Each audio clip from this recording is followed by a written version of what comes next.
ॐ ज्ञा ॐ नमो भगवते वासुदेवाय। ॐ नमो भगवते वासुदेवाय। ॐ नमो भगवते वासुदेवाय। ॐ अज्ञानतिमिरन्धस्य ज्ञानाञ्जनशलाकया चक्षुरुन्मिलितं येन तस्मै श्रीगुरुवे नमः। श्रीचैतन्यमनोभीष्टं स्थापितं येन भूतले स्वयं रूप कदा मह्यं ददाति स्वपदान्तिकम्। वन्देऽहं श्रीगुरुं श्रीयुतपदकमलं श्रीगुरुं वैष्णवांश श्रीरूपं साग्रजातं सहगना रघुनाथान्वितं सजीवं साद्वैतं सावधूतं परिजनसहिता कृष्णचैतन्यदेवं श्रीराधा कृष्णपादान् सहगना ललिता श्रीविशाखान्वितांश्च। हे कृष्णा करुणा सिंधु दीनबंधु जगतपते गोपेश गोपिका कांत राधा कांत नमस्तुते। ताप्त कांचन गौरांगी राधे वृंदावनेश्वरी वृषभानुसुते देवी प्रणमामि हरिप्रिये। वाञ्छा कल्पतरुभ्यश्च कृपा सिन्धुभैव च पतितानां पावनेभ्यो वैष्णवे भयो नमो नमः। नमो विष्णुपादाय कृष्णपृष्ठाय भूतले श्रीमते जयपताका स्वामीति नामिने। नमो आचार्यपादाय नितये कृपापदायिने गौरकथा धामदाय नगर ग्राम तारिणे। नमो विष्णुपादाय कृष्णपृष्ठाय भूतले श्रीमते भक्ति वेदांत स्वामीति नामिने।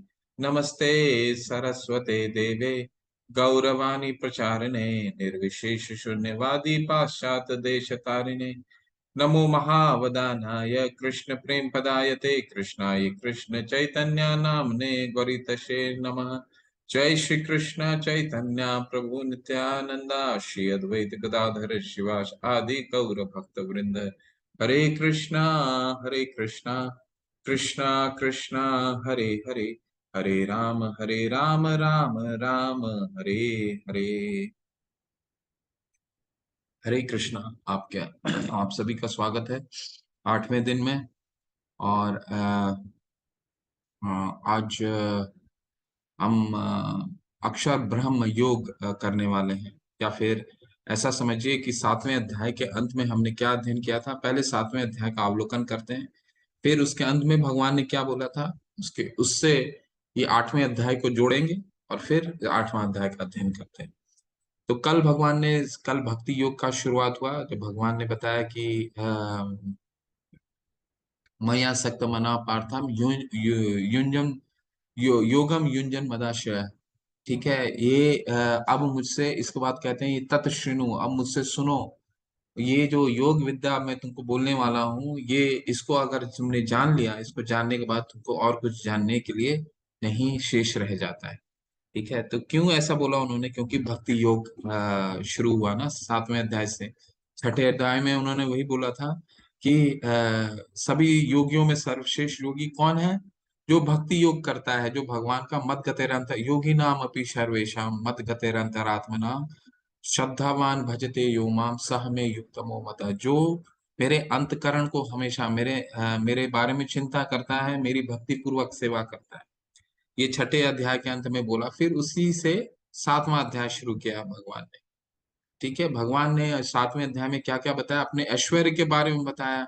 4 प्रकार के लोग जो हैं, जो भगवान के शरण ग्रहण करते हैं, वो कौन लोग हैं? 4 प्रकार के लोग जो उनकी शरण ग्रहण नहीं करते हैं, वो कौन है?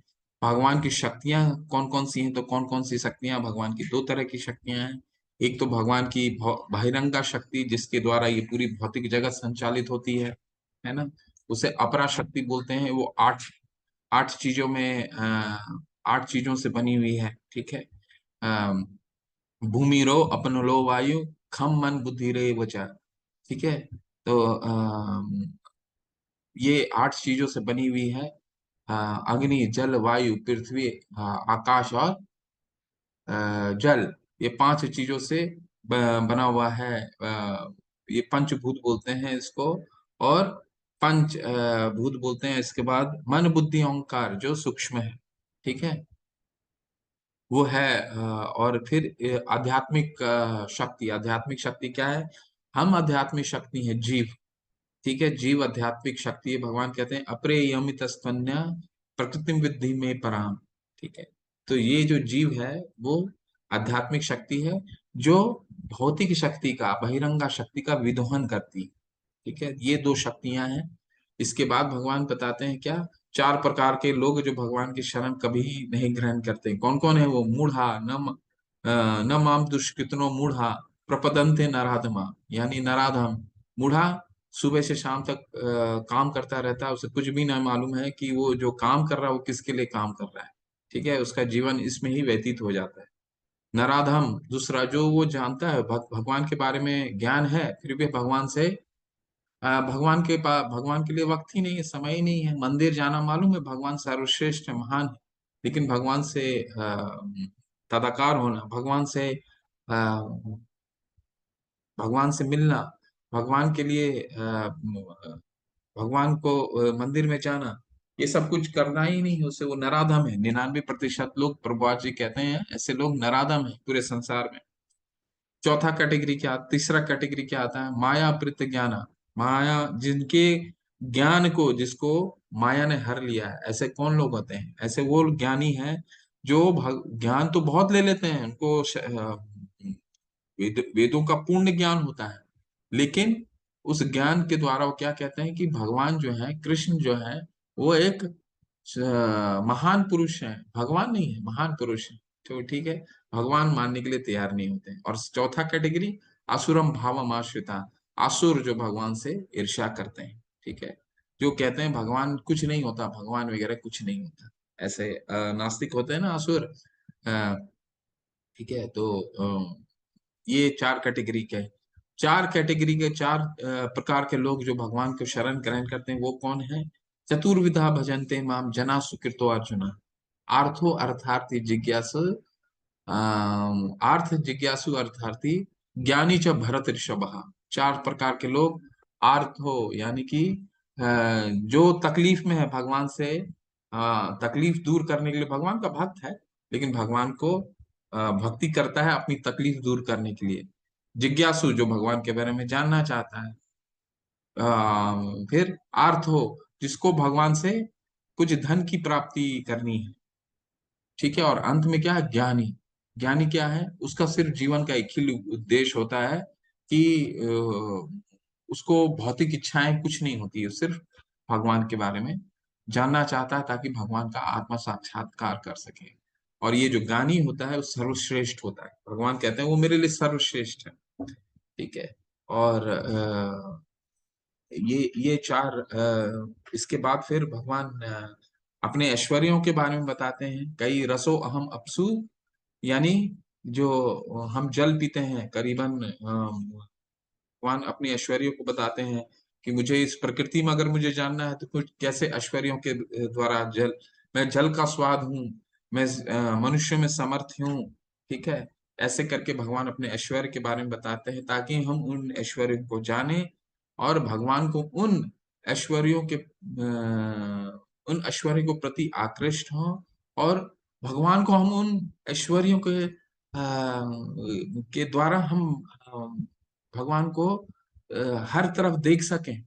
कल मैंने आपको एक अंत में कथा भी सुनाया था कि हम जितना भगवान को जानेंगे उतना ही हम इस भगवान के प्रति कृतज्ञ होंगे। एक कथा भी सुनाया था आपको ना, कि एक टीचर आती हैं और एक स्टूडेंट को देती है, तो स्टूडेंट लिखता है साथ, जो सबसे वंडर ऑफ द वर्ल्ड क्या है, तो ये हमें जो सांस मिला है वो वंडर ऑफ द वर्ल्ड है, जो हमें परिवार मिला है वो वंडर ऑफ द वर्ल्ड है, जो सूर्य मिला है वो वंडर ऑफ द वर्ल्ड है, जो पानी हम पीते हैं वो वंडर ऑफ द वर्ल्ड है। तो जितना हम भगवान के इन छोटी छोटी खुशियों, छोटी चीजों चीजों को सेलिब्रेट करेंगे, उतने ही भगवान के प्रति हम, हमारा समर्पण होगा, हम उतना ग्रेटिट्यूड, कृतज्ञ होंगे और भगवान को हर तरफ देख पाएंगे। ठीक है, तो ऐसा करके भगवान अपने ऐश्वर्य बताते हैं।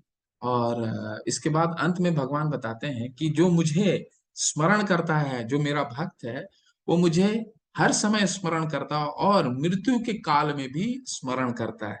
ठीक है, और इस संदर्भ से ही 8वां अध्याय शुरू होता है कि ये पूरा अध्याय जो है ये इसलिए कहते हैं जीव, ये जो गीता है, हमें जीवन व्यापन कैसे करना है वो तो सिखाता ही है, लेकिन हमें अंत काल अपना जो जीवन का सबसे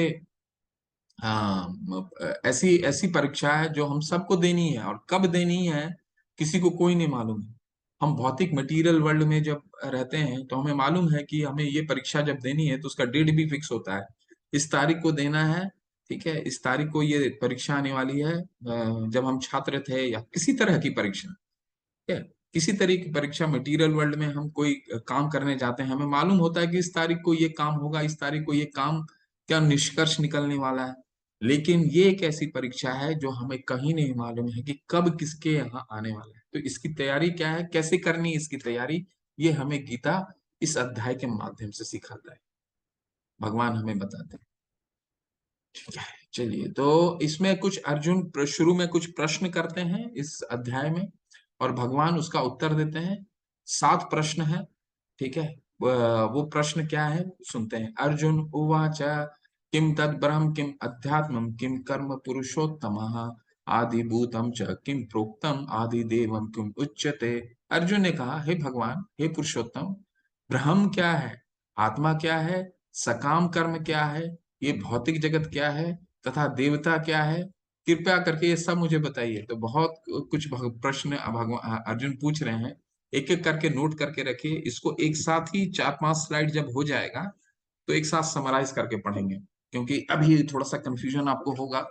तो अर्जुन यहाँ क्या पूछ रहे हैं, सबसे पहला मुझे बताइए ब्रह्म क्या है, अभी नोट करके रखिए, ब्रह्म क्या होता है, ये आत्मा क्या है, सकाम कर्म क्या है, जो कर्म हम कर रहे हैं वो क्या है, ठीक है, ये भौतिक जगत क्या है, ठीक है, और ये आदिदेव कौन है, प्रोक्तम आदिदेव यानी देवता कौन है, किम उच्यते।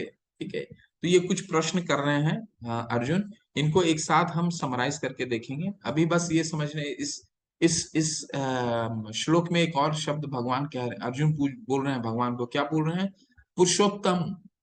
पुरुषोत्तम का क्या मतलब होता है, पुरुषों में सबसे उत्तम। ठीक है, क्यों भगवान पुरुषों में उत्तम है सबसे, वो 15वें अध्याय में हम बहुत अच्छे से इसका अध्ययन करेंगे। इस अध्याय का नाम ही पुरुषोत्तम योग है। लेकिन अभी के लिए इतना आप समझिए कि भगवान अर्जुन इसलिए भगवान को पुरुषोत्तम कह रहे हैं क्योंकि उनको मालूम है कि सभी सभी पुरुषों में उत्तम है, तो उनके हर सवाल का जवाब पुरुषोत्तम भगवान के पास है। इसीलिए उनको ये जब भी किसी नाम से संबोधित करते हैं तो उस नाम का भी एक अर्थ होता है उस श्लोक के का संदर्भ में, कंटेक्स्ट में। ठीक है, तो इस कॉन्टेक्स्ट में क्या है, इस कॉन्टेक्स्ट में ये है कि पुरुषोत्तम का मतलब ये है, भगवान को इसलिए बोल रहे हैं ताकि वो भगवान के कि भगवान इनके उत्तर प्रश्नों के उत्तर दे सके।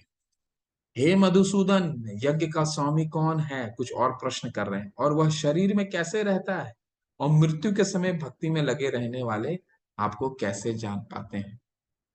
तो यहाँ अर्जुन कुछ और प्रश्न कर रहे हैं, क्या है, यज्ञ का स्वामी कौन है, तो ये तो हम तो जानते हैं, यज्ञार्थार्थ कर्मणो अन्यत्र लोकोयम कर्म बंधना, हमने पढ़ा था ना तीसरे अध्याय में, है ना, कि कर्म कैसे करना है, जो भगवान की प्रसन्नता के लिए। तो ये तो इसका उत्तर तो भगवान पहले भी देख चुके हैं, लेकिन अब दोबारा अर्जुन पूछ रहे हैं यज्ञ का स्वामी कौन है, और ये शरीर में कैसे रहता है।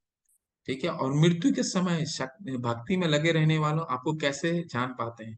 ठीक है, तो एक बहुत ही महत्वपूर्ण प्रश्न कर रहे हैं कि मृत्यु के समय भक्ति में अगर जब अंतकाल आता है तो कई बार ऐसा हो सकता है कि हम भगवान का स्मरण ना कर पाए, कुछ ऐसी बीमारियां हो जाएंगी, या फिर हमारे वो शरीर में वो ऊर्जा नहीं रहेगी। ठीक है, तो उस समय हम कैसे भगवान को स्मरण कर सकते हैं, क्योंकि ये एक ऐसा शब्द है जिससे हम सभी लोग इस भौतिक जगत में भयभीत होते हैं। ठीक है, और युधिष्ठिर महाराज को दक्ष यक्ष जो राक्षस है, जब सभी उनके भाई को उन्होंने मूर्छित कर दिया था, मृत्यु कर दिया था, मृत्यु तो 100 प्रश्न करा था उन्होंने, उसमें एक बहुत ही महत्वपूर्ण प्रश्न किया था, उस प्रश्न का वो प्रश्न हम देखेंगे क्या है, वो इसी से संदर्भ में है। ठीक है, तो अभी 7 प्रश्न किए हैं, उसके उत्तर तो ये 2 श्लोक हमने कल किया था। जिसके संदर्भ में भगवान ने ये किया, तो ये तो हमने कल कर लिया है, ठीक है। तो भगवान ने इसका क्या उत्तर देते हैं अभी इस। श्री भगवान उवाच अक्षरम परम परमम स्वभावो अध्यात्मम उच्यते भूत भावो अधम भूत भावो भवकारो विसर्गम कर्म संगत्य।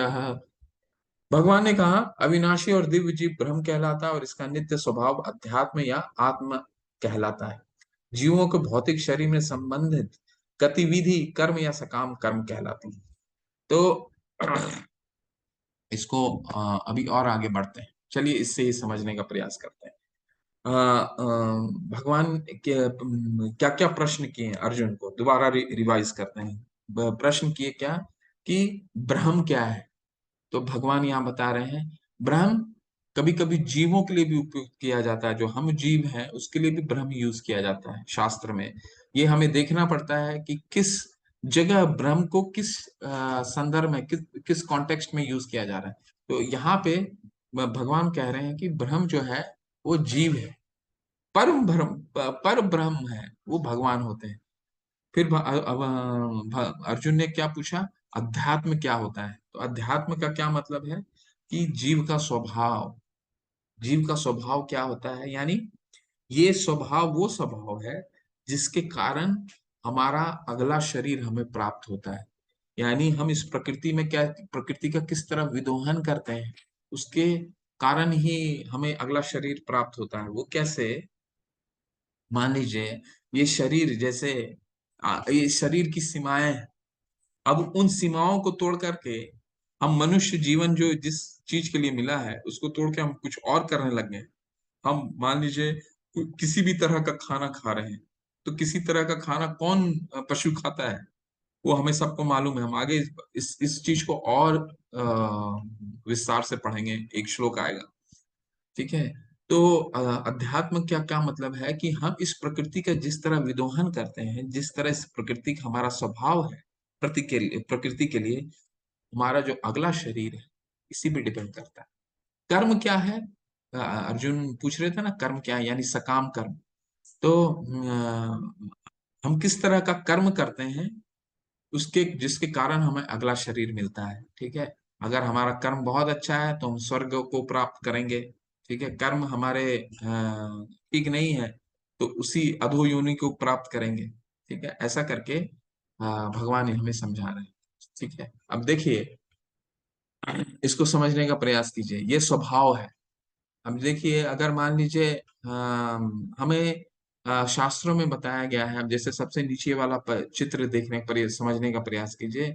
संभोग जो है वो हमें शास्त्रों में बताया गया है कि संभोग सिर्फ और सिर्फ एक अ, हमें संतान उत्पत्ति के लिए करना है और किसी चीज के लिए नहीं। संतान उत्पत्ति वो भी कृष्ण भावनामृत संतान होना चाहिए, उसके लिए संभोग की का अ, वर्णन है शास्त्रों में। और इसके अलावा अगर हम कुछ करते हैं तो फिर हमारा जो अगला योनि क्या होने वाला है वो आप इस चित्र के माध्यम से समझ सकते हैं। या दूसरा चित्र में देखिए, मान लीजिए वो जो व्यक्ति है कुछ भी खा रहा है, ठीक है। ये कुछ भी खा रहा, तो क्या हमारा शरीर कुछ भी खाने के लिए बना है? नहीं बना है कुछ भी खाने के लिए। तो उसका अगला योनि कैसे क्या प्राप्त होगा, उसका जो स्वभाव है उसके अनुसार ही अगला शरीर प्राप्त होगा, शुकर का।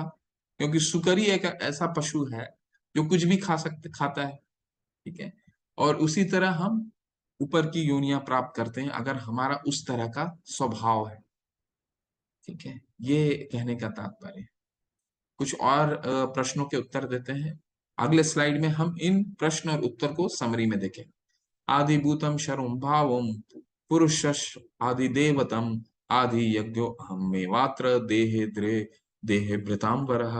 हे देहधारियों में श्रेष्ठ निरंतर परिवर्तनशील यह भौतिक प्रकृति अधिभूत यानी भौतिक अभिव्यक्ति कहलाती है। भगवान का विराट रूप जिसमें सूर्य तथा चंद्र जैसे समस्त देवता सम्मिलित हैं आदिदेव कहलाते हैं, तथा प्रत्येक देहधारी के हृदय में परमात्मा स्वरूप स्थित में परमेश्वर यज्ञ के स्वामी कहलाते हैं। तो यहाँ पे भगवान अर्जुन के तीन और प्रश्नों के उत्तर देते हैं। आदिभूत कौन है, ये जो भौतिक प्रकृति है ये भगवान कह रहे हैं ये आदिभूत है। आदिदेव कौन है, तो आदिदेव विराट रूप यानी ये इसका हम विस्तार से 11वें अध्याय में चर्चा करेंगे, जिसमें जब अर्जुन को विराट रूप दिखाते हैं भगवान, तो वो अर्जुन का क्या प्रतिक्रिया होता है वो 11वें अध्याय में हम पढ़ेंगे। लेकिन उस विराट रूप में सारा ब्रह्मांड दिखाते हैं भगवान अपना, ठीक है। वो है आदिदेव। और आदि यज्ञ किसको बोलते हैं? परमात्मा को आदि यज्ञ भगवान कहते हैं, कि परमात्मा जो हमारे हृदय में स्थित है, उसको आदि यज्ञ बोलते हैं। और ये कहाँ रहते हैं? तो ये हमारे शरीर में आत्मा के साक्षी हैं।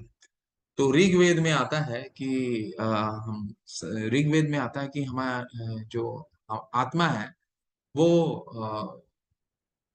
कहाँ स्थित है। तो आत्मा हमारे नाभि, जो नाभि है, उससे करीबन एक, जो होता है ना, एक बित्ता ऊपर। और ये हमारा जो कंठकूप है, कंठकूप जो होता है, बीच का जो कंठकूप होता है ना, ये कंठकूप है, इससे एक बित्ता नीचे। यहाँ पे ऋग्वेद में आता है कि आत्मा वहां वास करती है हमारी। ठीक है। तो ये 8 प्रश्न अर्जुन ने करा है अभी तक, जो हमने पढ़ा है इसका ये समरी है। इसको दोबारा देख लीजिए। और अर्जुन क्या क्या पूछ रहे हैं कि जी ब्रह्म क्या है। भगवान क्या उत्तर दे रहे हैं? जीव, अविनाशी जीव, जो हम जैसे जीव, जितने जीव हैं वो ब्रह्म कहलाते हैं। अध्यात्म कौन है? तो जीवों का स्वभाव, जिस स्वभाव से हम प्रकृति का विदोहन करते हैं, ठीक है, वो हम देख चुके हैं, जिसके कारण हमारा अगला शरीर प्राप्त होता है। कर्म, यानी हमारा जो कर्म है, जिस तरह में हमारा सकाम कर्म कर रहे हैं, पाप ही कर रहे हैं, पुण्य कर रहे हैं, तो हमारा सकाम कर्म जो है वो कर्म है। आदिभूत क्या है? ये भौतिक प्रकृति है। आदिदेव कौन है? भगवान का विराट रूप, जो हमें 11 अध्याय में बहुत विस्तार से पढ़ेंगे। आदि यज्ञ कौन होते हैं? परमात्मा। और ये कहाँ रहते हैं? तो हमारे हृदय के पास रहते हैं। और 8वां प्रश्न क्या है? मृत्यु के समय कृष्ण को कैसे याद किया जाए? तो जीवन भर स्मरण का अभ्यास करें। अब ये जो प्रश्न है, 8वां जो प्रश्न है, 7वें प्रश्न तक तो भगवान ने अब उत्तर दे दिया। अब 8वां जो प्रश्न है, ये इस पे पूरा हमारा अध्याय चलने वाला है, ठीक है। तो अध्याय ये क्या प्रश्न है कि मृत्यु के समय भगवान को कैसे स्मरण किया जाए, ठीक है। अब चलिए। तो पहला ही उत्तर है, पहला ही भगवान बताते हैं कि उनको कैसे याद कर सकते हैं। अंत काले च मामेव स्मरण मुक्त्वा कलेवरम सह यः प्रयाति सद्मद् भावम याति नास्त्र संशय। और जीवन के अंत में जो केवल मेरा स्मरण करते हुए शरीर को त्याग करता है, वह तुरंत मेरे स्वभाव को प्राप्त करता है, इसमें रंच मात्र भी संदेह नहीं है। ठीक है, क्या भगवान क्या बोल रहे हैं? आप जैसे ये चित्र में क्या देख रहे हैं हम? पितामह, भीष्म पितामह, जब भगवान को वैसे तो भगवान के बहुत बड़े भक्त थे और 12 महाजनों में आते थे, भगवान को हर समय स्मरण कर रहे थे। लेकिन खासकर जब वो मृत्यु के शैया में लेटे हुए थे, तब भगवान को स्मरण कर रहे थे। और भगवान कहाँ थे? स्वयं उनके पास थे भगवान, ठीक है। तो भगवान यहाँ क्या कह रहे हैं कि जो जीवन के अंत में मेरे स्मरण करते हुए शरीर को त्याग करता है, वो तुरंत मेरे स्वभाव को प्राप्त करता है, इसमें रंच मात्र भी संदेह नहीं। आप लोग सबसे एक प्रश्न करता हूँ, आप लोग से प्रश्न करता हूँ, ठीक है। भगवान ने कहा कि जीवन के अंत काल में जो मुझसे जो मेरा स्मरण करता है, वो तुरंत मेरे स्वभाव को प्राप्त होगा, इसमें रंच मात्र भी संदेह नहीं। तो क्या हम ऐसा कह सकते हैं कि हम पूरा जीवन भगवान का स्मरण ना करें, और केवल अंत में ही भगवान का स्मरण करेंगे, तो हम क्या भगवान के स्वभाव को प्राप्त करेंगे? क्योंकि भगवान ने तो यही कहा। तो हम इस चीज को कैसे समझ सकते हैं? क्या हम अंत काल में सिर्फ भगवान को नाम लेंगे और हम भगवान के स्वभाव को प्राप्त हो जाएंगे? तो आप क्या सोचते हैं, भगवान के क्या स्वभाव को प्राप्त कर पाएंगे हम ऐसे? संजय प्रभु जी, जी प्लीज अनम्यूट कीजिए। हरे कृष्ण प्रभु जी, दंडवत प्रणाम। हरे कृष्ण प्रभु जी। प्रभु जी, ये बिल्कुल ही संभव नहीं है।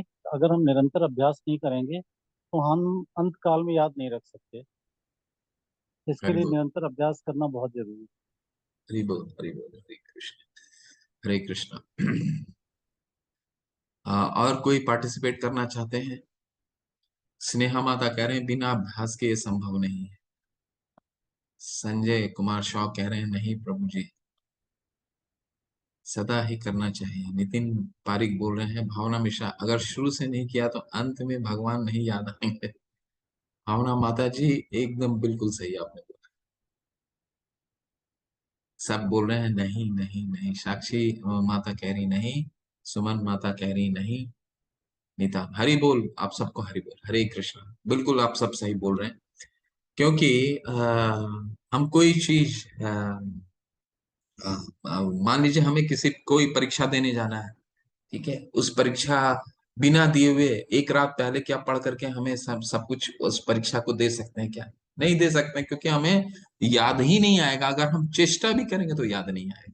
ठीक है, तो हम भगवान तो कह रहे हैं कि अंत काल में जो मुझे स्मरण करेगा, तो अंत काल में स्मरण वही कर सकता है जो पूरा जीवन प्रयास करता है, पूरा जीवन भगवान को स्मरण करने में अभ्यस्त होता है। इसीलिए ये जो महामंत्र है ये इसमें बहुत ही कार्यरत रहता है। ठीक है, इसलिए कहते हैं ब्रह्मा जी ने कहा ना, इति षोडशकम नाम नाम कली कलेशनम नाशनम मत्तो परतो रूपाय सर्ववेदेषु दृश्यते। मैंने सारे वेद छान लिए हैं इस मंत्र के अलावा, और कोई मंत्र भगवान को स्मरण करने के लिए, कली के कलेश को नाश करने के लिए और कोई उपाय नहीं है। तो हमें जो हरे कृष्ण महामंत्र हम करते हैं, इससे आ, हम हर समय भगवान को स्मरण करने की अभ्यास करते हैं। ठीक है, तो आगे भगवान बताते हैं क्या। चलिए, ये आ गया वही श्लोक जो मैंने आपको बताया था। युधिष्ठिर जब यक्ष जो उनको राक्षस मिलते हैं, जो सारे इनके चार भाइयों को मूर्छित कर देते हैं, मार देते हैं, मूर्छित नहीं मार ही देते हैं, ये है ना। तो युधिष्ठिर महाराज जाते हैं उनसे बोलने के लिए कि अ, इनको जीवित करो। कह रहे हैं तुम मेरे 100 प्रश्नों के उत्तर दोगे तब मैं तुम्हें जीवित करूंगा। उसमें से एक प्रश्न बहुत ही महत्वपूर्ण है जो यहाँ पे है। अहन्यहानि भूतानि गच्छन्ति यमालयम् शेषा शेष स्थवरम इच्छन्ति किम आश्चर्य अतः परम। तो यक्ष प्रश्न कर रहे हैं कि सबसे आश्चर्य चीज इस संसार में क्या है। इस संसार में यक्ष ने प्रश्न किया था, जिसके उत्तर में ये युधिष्ठिर महाराज ने ये उत्तर दिया। यक्ष ने प्रश्न किया था, इस संसार में सबसे आश्चर्य चीज क्या है? तो अब युधिष्ठिर महाराज क्या कह रहे हैं, सैकड़ों और हजारों जीवित संस्थाएं हर पल मौत मौत से मिलती है, लेकिन फिर भी एक मूर्खता पूर्ण जीवन जीने वाला खुद को मृत्युहीन समझता और मृत्यु के लिए तैयार नहीं होता। ये यह इस दुनिया का सबसे अद्भुत चीज है। तो ये इसलिए हम युधिष्ठिर हमें महाराज समझा रहे हैं कि हर पल हर वक्त हम सड़क पे जाते हैं, किसी ना किसी को कभी ना कभी हम देखते हैं कि शव यात्रा जारी है, चाहे किसी तरह का जारी है, और खुद ये जब हम पे, हम इसको सोचने के लिए, हम पे जब ये सोचने के लिए आते हैं, जब हम स्मरण करते हैं, तो हम अपने आप को क्या समझते हैं, हम मृत्युहीन है। मतलब हमें तो मृत्यु कभी आने वाली नहीं। तो ये युधिष्ठिर महाराज कहते हैं ये सबसे आश्चर्य चीज है इस संसार का, कि सबको आ चुका है। हमारे परदादा को आ गया, उनके परदादा को आ गया, उनके दादा को आ गया, सबका कभी ना कभी अंत हुआ है।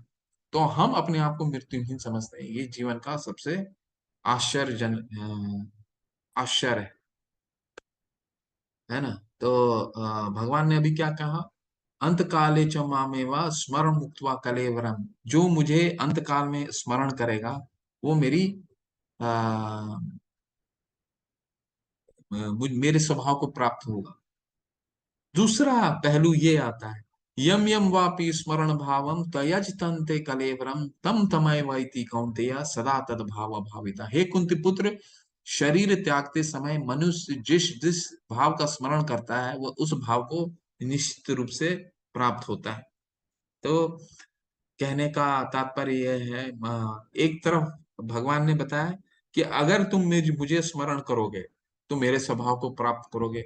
दूसरी तरफ भगवान ये भी बता रहे हैं कि जो जिस भाव को स्मरण करेगा, जीवन भर जिस चीज का अभ्यास करेगा, क्योंकि अंत में तो वही चीजें याद आने वाली हैं।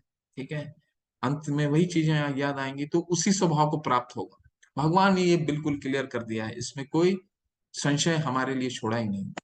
ठीक है, अब इसमें एक उदाहरण के रूप में देखते हैं, हमने पहले भी इसका अध्ययन किया था। जब हम कब हमने इस कथा को सुना था, जब हमने कर्म योग का अध्ययन करा था, जब कर्म भगवान कह रहे थे कर्म संन्यास अच्छा है या कर्म योग।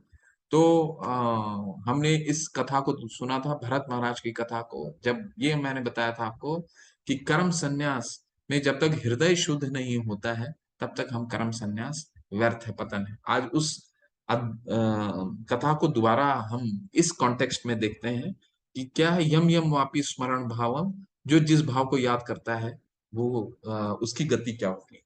तो ये भरत महाराज क्या थे, ये भगवान के बहुत बड़े भक्त थे, और अपने राजपाट को छोड़ करके भगवान की भक्ति के लिए वो अ, बहुत ऐश्वर्यवान राजा थे, बहुत ऐश्वर्यवान राजा थे। भगवान की भक्ति के लिए जंगल गए। तो एक बार वो स्नान करने जा रहे थे, तो क्या एक गर्भस्थ एक हिरणी थी, तो उनको एक शेर दौड़ा रहा था।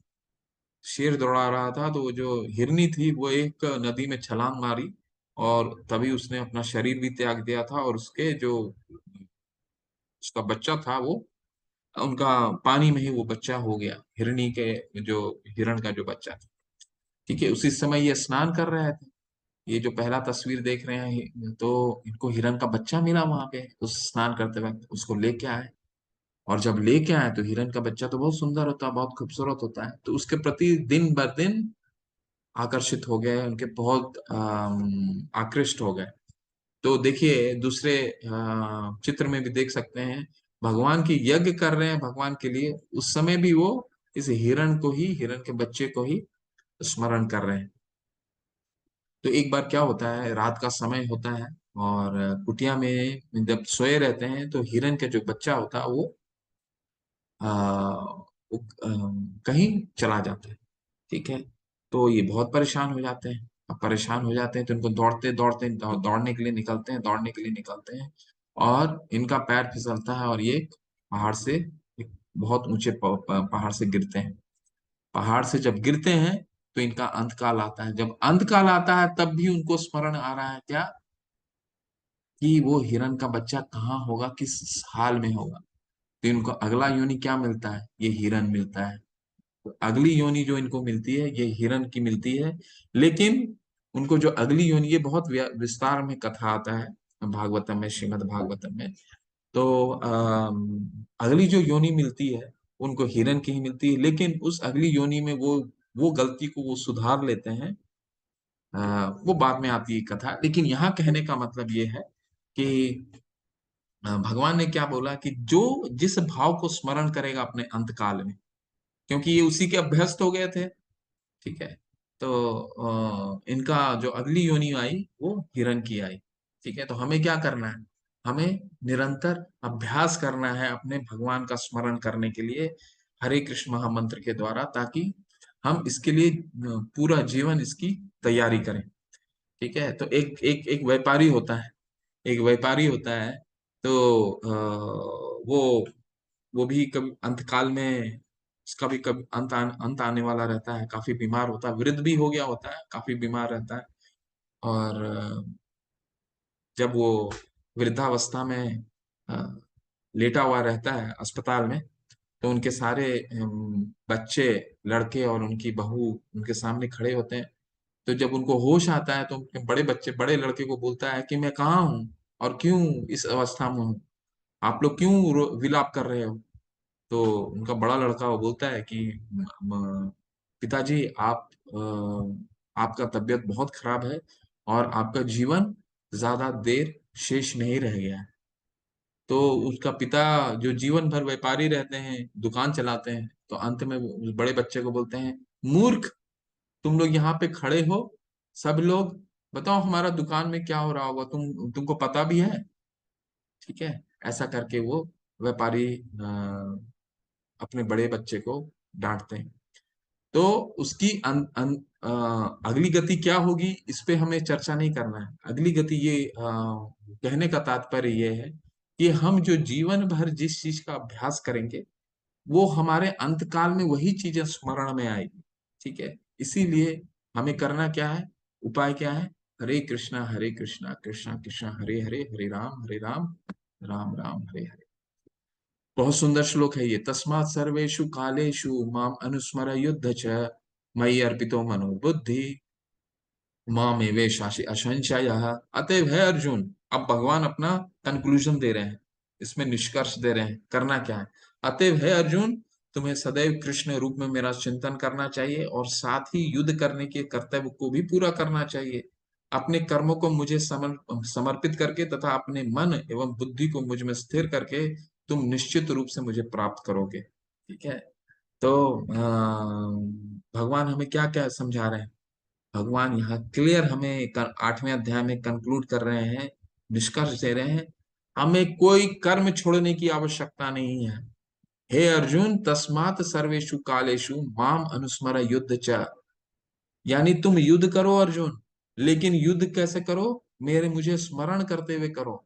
ठीक है, मुझे स्मरण, मेरी अपने मन और अपनी बुद्धि को मुझ में अर्पित करते हुए करो।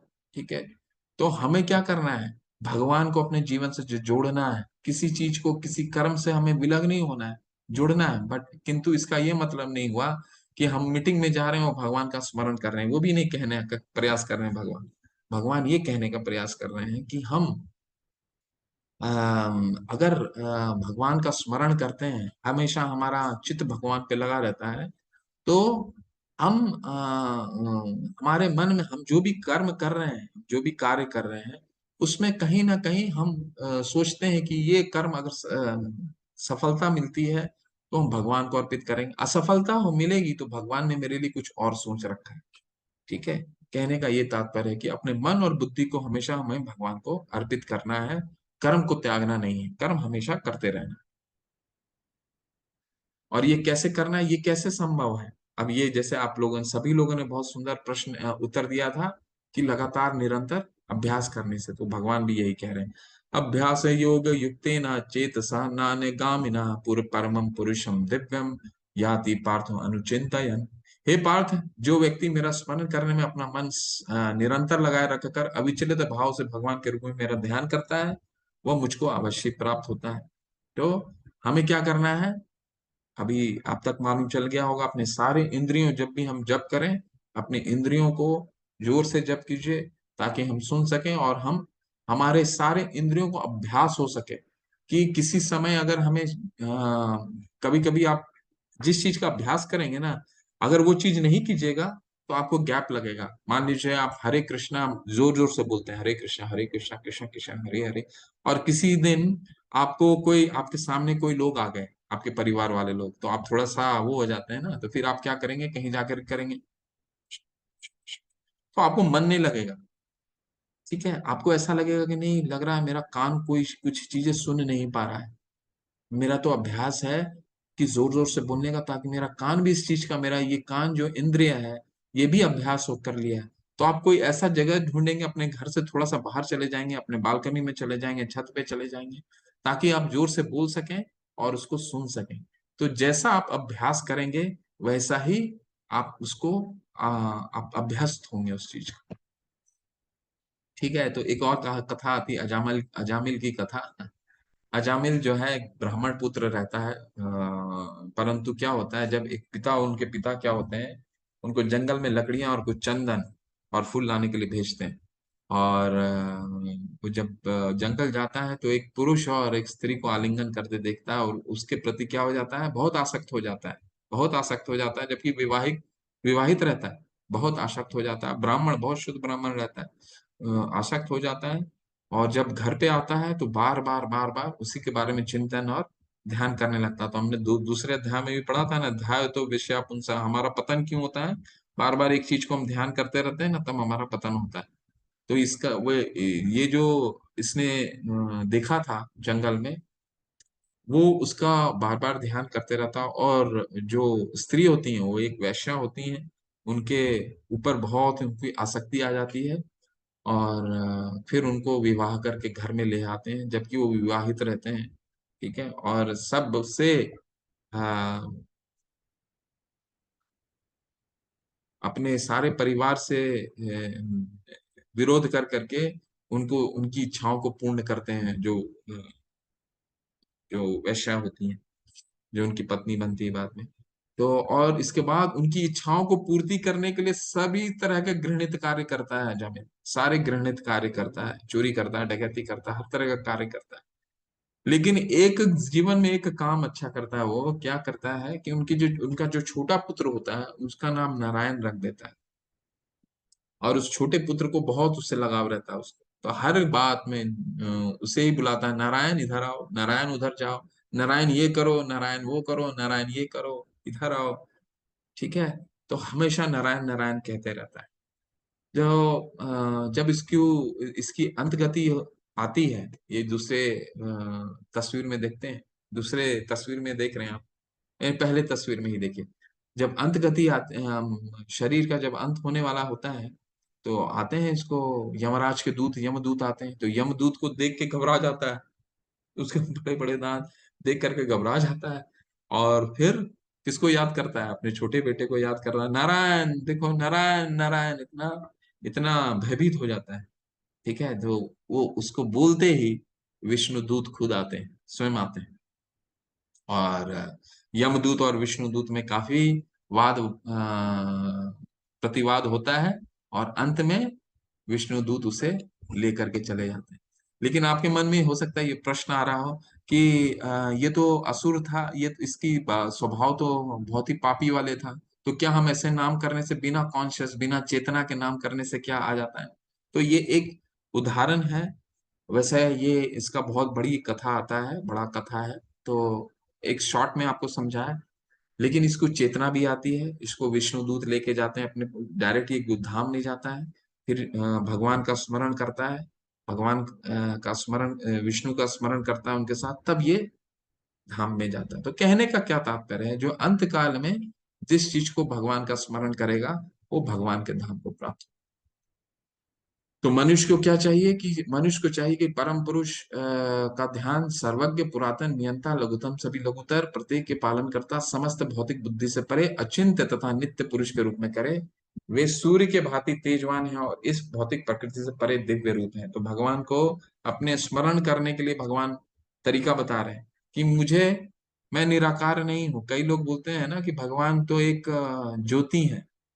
ठीक है, तो ये भगवान अपना बता रहे हैं यहाँ पे कि भगवान, मैं मुझे अगर स्मरण करना है तो किसी भी रूप में स्मरण कर सकते हो, छोटे से छोटे, मैं तो एक छोटे आत्मा से के भी साइज से भी छोटा हो जाता हूँ। आत्मा का साइज आपको याद होगा ना, बाल अग्रस्त भागस्य, यानी टिप ऑफ द एयर का 1/10,000 हिस्सा।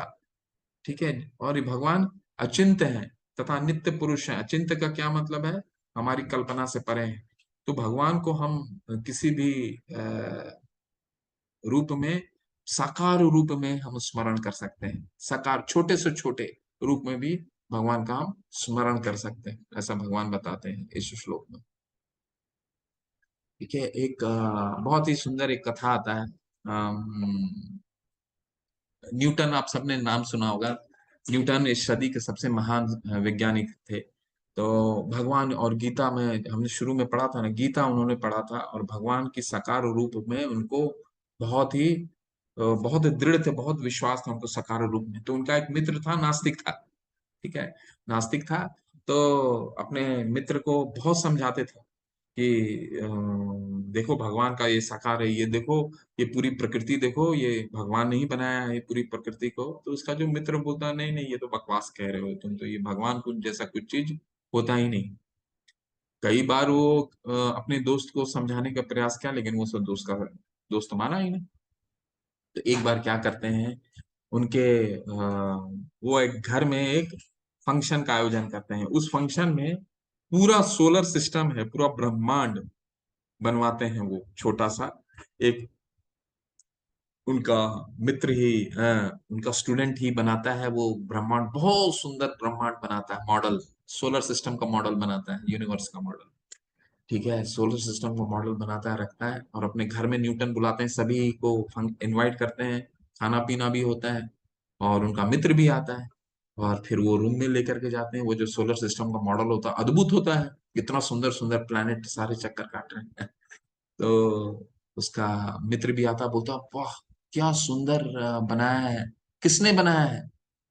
तो न्यूटन ने बोला, मैं मुझे पता नहीं, मैं नहीं जानता हूँ। और उनको नजरअंदाज करके, उनका मित्र का नजरअंदाज करके चला जाता है। तो फंक्शन खत्म हो जाता है, उसका मित्र बार बार बार बार पूछता रहता है किसने बनाया, किसने बनाया, लेकिन न्यूटन जो है बताते नहीं। तो जब चला जाता है तो फंक्शन चला जाता है, तो उसका जो मित्र होता है बहुत ही गुस्से में आ जाता है, बोलता है कैसे कैसे बात कर रहे हो, बकवास बोल रहे हो कि कोई बनाया नहीं, मुझे मालूम नहीं है कौन बनाया है, तुम्हारे घर में है और तुम कह रहे हो कि किसने बनाया है। तो वो न्यूटन बोलते हैं, आप तुम सोचो, एक छोटा सा यूनिवर्स का मॉडल, तुम्हें जब ये विश्वास नहीं हो रहा है, मैं तो बोल रहा हूँ ये अपने आप आया, लेकिन तुम कह रहे हो नहीं किसी ने बनाया है। जब एक छोटा सा मॉडल जो यहाँ रखा है, तुम कह रहे हो किसी ने जरूर बनाया है, तो ये एक ब्रह्मांड है। मैं जीवन भर तुमको कोशिश कर रहा हूँ समझाने के लिए, ये अद्भुत ब्रह्मांड है, ये तो सिर्फ मॉडल है। और तुम कभी विश्वास ही नहीं करते हो कि ये ब्रह्मांड किसी का बनाया हुआ है, प्रकृति इतना सुंदर बनाया हुआ है। तो बाद में वो मित्र जो होते हैं उसका, वो मानते हैं इस बात को कि नहीं, ये जरूर इतना अद्भुत ब्रह्मांड जो है जरूर किसी ने बनाया है, और उसके पीछे एक भगवान का साकार रूप है ना। एक छोटा सा कथा आपको बताया। तो भगवान को साकार रूप में सारे देवी देवता स्मरण करते हैं। शिव भगवान, शिव जी जो है हमेशा भगवान का स्तुति करते हैं, माता को भागवतम, पार्वती माता को भागवतम सुनाते हैं, है ना। बहुत सुंदर है, ये भी श्लोक अभी आना है। इस जगत में सर्वोच्च लोक से लेकर निम्नतर सारे लोक दुखों के घर हैं, जहां जन्म तथा मरण का चक्कर लगा रहता है, किंतु है कुंती पुत्र जो मेरे धाम को प्राप्त कर लेता है, वो फिर कभी जन्म नहीं लेता। बहुत सुंदर श्लोक है ये, और बहुत समझने के लिए है। आप ब्रह्मा भुवनाथ लोकान पुनर्वर्तिनो अर्जुना माम उपैते तु कौन्तेय पुनर्जन्म न विद्यते। भगवान ये क्या कह रहे हैं कि सर्वोच्च लोक, सर्वोच्च लोक कौन है? ब्रह्मा जी। हमारे जीव के सबसे हेड कौन है? ब्रह्मा जी। तो सर्वोच्च लोक कौन है? ब्रह्मा जी। तो यहाँ कह रहे हैं कि ब्रह्मा जी से लेकर के नीच निम्नतर लोक, सारे लोक दुखों का घर है, और इन सब में जन्म और मरण का चक्कर लगता है। ये सारे समाप्त होते हैं। ब्रह्मा जी का भी उम्र सीमित है, ठीक है, 311 ट्रिलियन ईयर्स, 311 ट्रिलियन ईयर्स, 100 साल की उम्र है, जिसमें से 50 साल उनकी हो गई है। 311 यानी 150 ट्रिलियन ईयर अभी शेष रह गया है। तो ये सारे, ये जो जितना भी लोक है, सबका सबका समापन होना है, ठीक है। चाहे वो स्वर्ग हो, स्वर्ग में भी युद्ध होता है, और पृथ्वी में तो है ही युद्ध, नर्क में तो सिर्फ दर्द ही है ना। तो जैसे मानव गणना के द्वारा ब्रह्मा का एक दिन की अवधि कितना है? 8 अरब 64 करोड़ वर्ष। एक ब्रह्मा का दिन प्रकट होता है, जीव को ये भीड़ अस्तित्व में आती है, और ब्रह्मा की रात के आगमन पर उनका सर्वनाश हो जाता है। बार बार दिन आता है और प्राणियों का ये मेजबान सक्रिय होता है, और फिर से रात गिरती है, पार्थ है वे असहाय रूप में धुल जाते हैं। कहने का तात्पर्य क्या है कि ब्रह्मा जी का भी लोक से लेकर के निम्नतर लोक सारे नष्ट होते हैं। ब्रह्मा जी का भी साल होता है, 100 साल की उम्र है, 50 साल बीत चुकी है, 50 साल और बाकी है। लेकिन हमारी भौतिकी गणना के अनुसार ये जो 50 साल है, ये 150 ट्रिलियन ईयर है, मतलब 150 ट्रिलियन साल है। ये इसका वर्ष बहुत बड़ा हो सकता है, परंतु वो भी, उनकी भी मृत्यु आनी निश्चित है, भगवान बता दिए हैं यहाँ पे, ठीक है। और भगवान का जब दिन बीतता है, तो एक छोटा प्रलय होता है, और जब भगवान का पूरा दिन खत्म हो जाता है, तो प्रलय आ जाता है, और सारा जो प्रकृति है वो भगवान में विलीन हो जाता है। इसके अतिरिक्त एक अन्य अवयव प्रकृति है जो शाश्वत है। अब भगवान आपको सबको अपनी धाम लेके जा रहे हैं, देखिए भगवान का धाम का दर्शन कीजिए। भगवान अभी तक तो भौतिक जगत तक सीमाएं, भौतिक जगत तक हमें रखा था। अभी बताया क्या कि ये सारा जगत, ऊपर से लेकर के नीचे तक, जी वो ब्रह्मा से लेकर के नर तक, सबका अंत होने वाला है, लेकिन एक ऐसा धाम है। कौन सा? इसके अतिरिक्त एक अन्य अव्यक्त प्रकृति है जो शाश्वत है, और इस अव्यक्त तथा व्यक्त तथा अव्यक्त पदार्थ से परे है। यह परा और कभी न नाश होने वाली है। जब इस संसार का सब कुछ लय हो जाता है, तब भी उसका नाश नहीं होता। तो ये भगवान हमारे अपने धाम, हमारा घर दर्शन करा रहे हैं।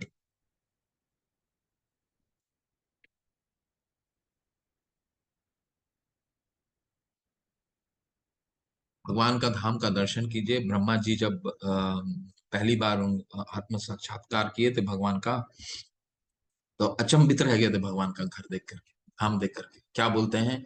चिंतामणि प्रकट सद्म सुकल्प वृक्ष, लक्षावृतेषु सुरभिरभिपालयन्तम्, लक्ष्मी सहस्त्र शत संभ्रम सेव्यमानम, गोविंदमादि पुरुषम तम हम भजामि। ये जो भगवान का धाम है ये चिंतामणि पत्थरों से बना हुआ है। चिंतामणि पत्थर वो पत्थर होते हैं, जैसे हमारे भौतिक जगत में सबसे सुंदर पत्थर कौन है, सबसे अद्भुत पत्थर किसको मानते हैं? पारसमणि। ठीक है, चिंतामणि उस समझ लीजिए आध्यात्मिक जगत का पारसमणि है। पत्थर को कभी भी छू लीजिएगा, छू लेने से वो किसी भी धातु में परिवर्तित कर सकता है, सोने में। ऐसे पत्थर से भगवान का पूरा धाम बना हुआ है। चिंतामणि प्रकट मसु कल्प वृक्ष। और भगवान के धाम में कल्प वृक्ष हैं, ऐसे वृक्ष जो साल भर हर तरह के फल देते हैं। एक ही फल के, हमारा तो क्या है, गर्मी में आम आएगा और फिर खत्म हो जाएगा, फिर अंगूर आएगा। लेकिन वो कैसा है? कल्प वृक्ष साल भर एक ही पेड़ के में आम भी आएगा, अंगूर भी आएंगे, सारे आएंगे और साल भर आएंगे, कभी समापन नहीं होता है। लक चिंतामणि प्रकर्षात्म सुकल्प वृक्ष, लक्षावृतेषु सुरभिरभिपालयन्त।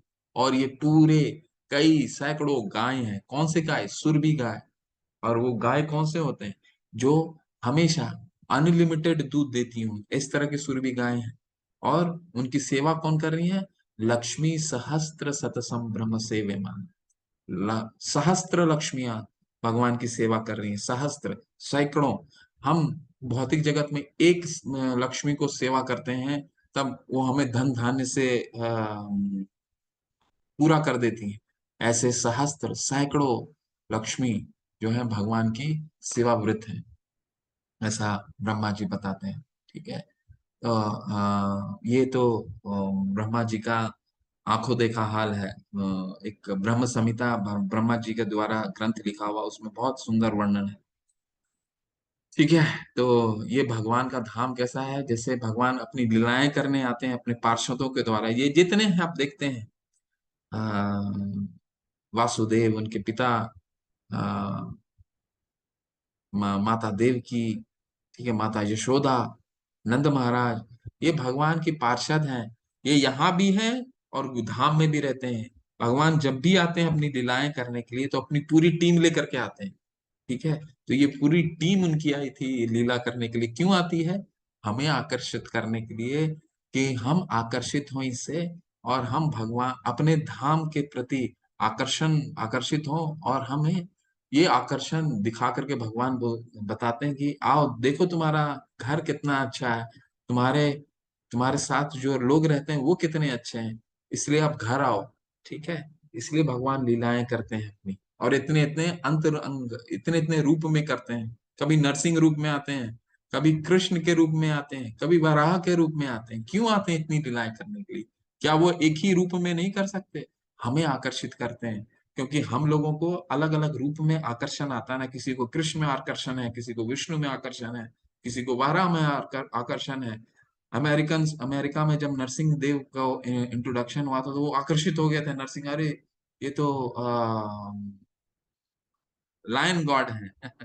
तो आकर्षित हो गए थे। तो भगवान हमें आकर्षित करने के लिए अनेक रूप लेते हैं, अनेक लीलाएं करते हैं। तो ये गोलों का चार्ट है। हाँ। ये गोलों का चार्ट है। ये आप लोग, आपको पीडीएफ मिलेगा। एक मिनट में थोड़ा सा बड़ा करके आपको दिखाता हूँ। ये पूरा गोलों का चार्ट है। गोलों का चार्ट क्या है? जैसे हम एटलस है ना हमारा, वैसा ये गोलों का पूरा आध्यात्मिक एटलस है। तो ये बहुत बड़ा विषय है, इसका अध्ययन आज नहीं कर पाते हैं, पर ये अपने आप में बहुत बड़ा विषय है।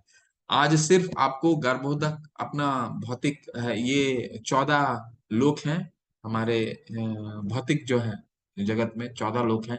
हमसे ऊपर 6 हैं, हमसे नीचे, हमसे ऊपर 7 हैं, हमसे नीचे 6 हैं। कौन कौन से हैं ऊपर? सत्यलोक, तपलोक, जनलोक, महरलोक, स्वर्गलोक और भूलोक। ठीक है। तो ये हमसे ऊपर है। हमसे नीचे कौन कौन है? अतल, वितल, सुतल, तलातल, महातल, रसातल और पताल। ठीक है। ये है। तो कहने का क्या तात्पर्य है, इसमें जितने 14 लोक में हैं, भगवान कह रहे हैं सबका अंत होने वाला। आप ब्रह्मा भूनाथ लोक का, जबकि उच्च ही लोक चला जाएगा तो नीचे की तो कहना, जब ब्रह्मा जी का लोक ही चला जाता है तो नीचे लोक की तो कहने का बात प्रश्न ही नहीं आता है ना। तो ये बहुत सुंदर एक राजा कुलशेखर का श्रोत आता है। इसको मुकुंद माला श्रोत बोलते हैं। ये अपने मृत्यु को किस तरह बुलाते हैं और कैसे भगवान की स्तुति करते हैं। बहुत सुंदर स्तुति होती है, मैं पढ़ता हूँ। कृष्णा त्वदय पाद पंकज पंजरंतम, अद्वै में विस्तु मनसा राजहंसा, प्राण प्रयाण समय कपवत पित्त, कंथा अवरोधन विधौ स्मरणम कुतस्ते। हे कृष्ण, कृपया मेरे मन को तुरंत अपने कमल के फूलों के पैरों की ओर जाने दें, जैसे कि राजहंस कमल के फूलों के तने में प्रवेश करता है। जब मेरी अंतिम सांस के समय मेरा गला हवा पित्त और कफ की क्रियाएं किससे संकुचित हो जाता है, तो मैं आपको कैसे याद रख पाऊंगा। बहुत सुंदर इनका स्रोत है। बहुत एक किताबी आती है मुकुंद माला शोध बोल के, जहाँ पे राजा कुलशेखर जो है भगवान के बहुत बड़े भक्त हैं, वो ये बोल रहे हैं कि भगवान आज मैं युवा हूँ, है ना। आज युवा हूँ, मेरा सारा शरीर हष्ट पुष्ट है, तो मेरे मुझे अपने सेवा में लगाइए। मुझे ऐसा कीजिए कि मैं आपका सेवा कर सकूं, अपनी सेवा में लगाइए मुझे। अगर मैं वृद्ध हो गया तो मेरे कप वित्त, मेरे जो गला है उसमें कफ आ जाएंगे, मुझे सांस लेने में दिक्कत होगी, मैं बोलने बोलने में असमर्थ होऊंगा, तो आपको कैसे स्मरण करूंगा। तो जब मैं ठीक हूं तब मुझे अपनी सेवा में लगाइए। ठीक है। ऐसा कह के राजा कुलशेखर स्तुति कर रहे हैं। बहुत सुंदर स्तुति है। ये बहुत सुंदर श्लोक आता है। और इस 8वें अध्याय का सबसे महत्वपूर्ण, वेदेषु यज्ञेषु तपस्सु चैव दानेषु यत् पुण्य फलं प्रदिष्टम्, अतेति तत्सर्वमिदं विदित्वा योगी परम स्थानुपैति च आदम। जो व्यक्ति भक्ति मार्ग स्वीकार करता है वह वेदाध्ययन, तपस्या, दान, दार्शनिक तथा सकाम कर्म करने से प्राप्त होने वाले फलों से वंचित नहीं होता। वह मात्र भक्ति संपन्न करके इन समस्त फलों को प्राप्त करता है और अंत में परम नित्य धाम को प्राप्त होता है। भगवान बहुत अच्छे से समझा रहे हैं कि जो वेदों का अध्ययन करता है, ठीक है, वेदों का अध्ययन से वेदों का हम अध्ययन क्यों करते हैं, वेदों का अध्ययन का क्या मुख्य उद्देश्य होता है? वेदों का मुख्य उद्देश्य क्या है? भगवान को ही जानना। सारे वेदों, कोई भी वेद पढ़ लीजिए, कोई भी वेद है, वेद का एक ही उद्देश्य है, भगवान को जानना। ठीक है। तो भगवान यहाँ कह रहे हैं कि वेदों को पढ़ने से जो लाभ प्राप्त होता है, यज्ञ करने से जो लाभ प्राप्त होता है, तप करने से जो लाभ प्राप्त होता है, दान करने से, कौन सा दान जो हम दान कर देते हैं कभी कभी रेलवे स्टेशन में दान कर देते हैं, वो दान नहीं। सतोगुण में दान, वो दान 16वें 17वें अध्याय में बहुत विस्तार से हम पढ़ेंगे। वो दान जिससे भगवान का उपदेशों का प्रचार प्रसार हो रहा हो, भगवान के प्रचार प्रसार में जो दान लग रहा है उसे सतोगुणी दान बोलते हैं। वो दान की यहाँ पे व्याख्या हुई है। तो जो वेद पढ़ता है, जो यज्ञ करता है, जो तप करता है, जो सतोगुणी में दान करता है, इन इन सबों से जो फल प्राप्त होते हैं, वो सारा फल सिर्फ अत्येति अत्येति तत्स्वर्म विदम विदित्वा, यानी केवल और केवल मेरी भक्ति करने से इन चारों चीज करने का फल एक प्राप्त होता है। ठीक है। तो एक तराजू में ले लीजिए, एक तराजू में चारों चीजों को रख दीजिए और एक चीज में भगवान कह रहे हैं भक्ति को रख दीजिए। ठीक है। तो ये जो दोनों का फल है, ये एक ही होता है। तो भक्ति करने से हम वो सारे फल प्राप्त कर सकते हैं जो वेदों को स्मरण, वेदों को पढ़ने से करेंगे, जो यज्ञ करने से करेंगे, जो दान करने से करेंगे। ठीक है। तो ये बहुत सुंदर श्लोक आता है।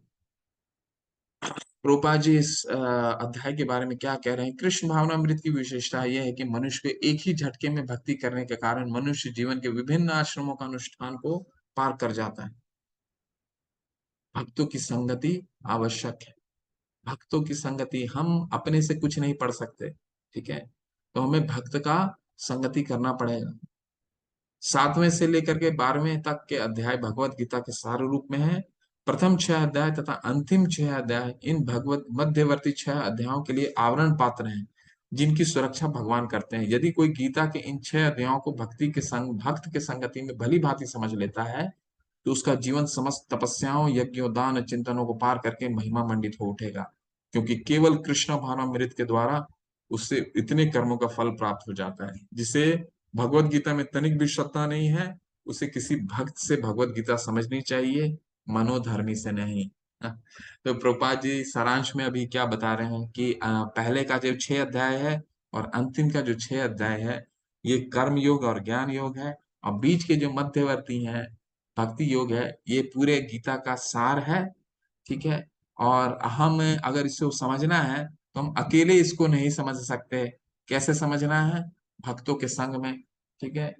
तो आप जो अभी कर रहे हैं, भक्तों के संग में समझने से ही हम इसको, इस ज्ञान को समझ सकते हैं। और दूसरा दूसरा प्रभुपाद जी बता रहे हैं कि ये गीता को समझने का सिर्फ हम भगवान के भक्त से ही समझ सकते हैं, किसी मनोधर्मी से नहीं। ठीक है। तो आप सबको स्मरण होगा, जब मैंने आज पहला दिन आपको वो कथा बताई थी क्या, एक छोटा सा जो मंदिर वाला कथा था, शायद आप लोग सब लोगों ने सुना होगा कि हम अपने मनोकल्पना से गीता का अध्ययन नहीं कर सकते। ठीक है। तो हमें इसे कैसे अध्ययन करना पड़ेगा? गुरु के सानिध्य में करना पड़ेगा, या फिर भगवान के भक्तों में के साथ। ठीक है। तो आप सबने सुना, याद है ना वो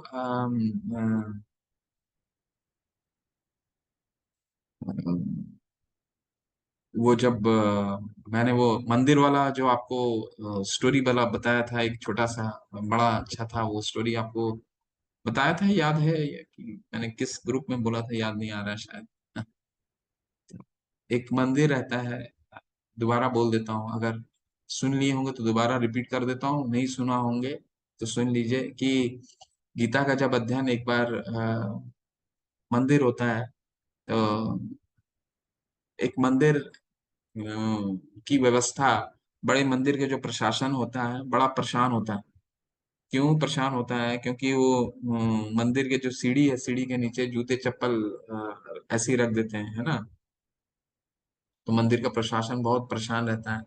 तो वहां पे कई बार वो बोर्ड भी लगा देता है कि यहाँ पे जूता और चप्पल जो है नहीं रखे। कई कई भक्तों का चप्पल और जूते भी चोरी हो जाया करते थे, सब भक्त जो कंप्लेंट करते थे। तो उन्होंने लिख दिया था, बोर्ड भी लगा दिया था कि यह कृपया जो चप्पल है और जो सैंडल चप्पल जितने हैं आपके जूते हैं, वो जा करके चप्पल स्टैंड में रखिए। तो हाँ, तो सुनाया है ना मैंने। हाँ, तो ये बहुत है। अगर आपने सुना है तो इसको दोबारा स्मरण कीजिए। देखिए, तो प्रभुपाद जी ने आज वही चीज दोबारा बताया है कि हमें इस गीता का जो गीता को अगर हमें समझना है, तो हम ये सिर्फ भगवान के भक्त और गुरु से समझ सकते हैं। अपनी मनोकल्पनित, अपनी हम खुद लेकर के गीता को अध्ययन करना चाहेंगे तो हम अध्ययन नहीं कर सकते।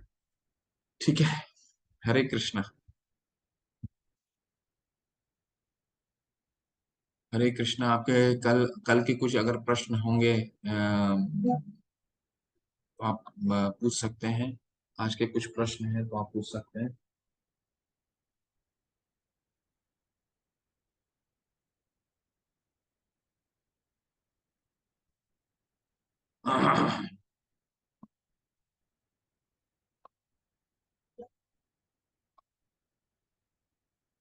हम्म।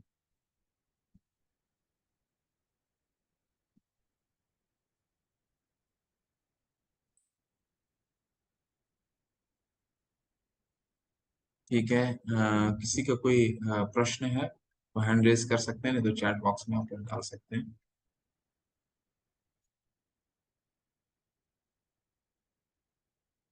डॉक्टर शिल्पा माता जी, माता हरे जी कृष्ण प्रभु जी।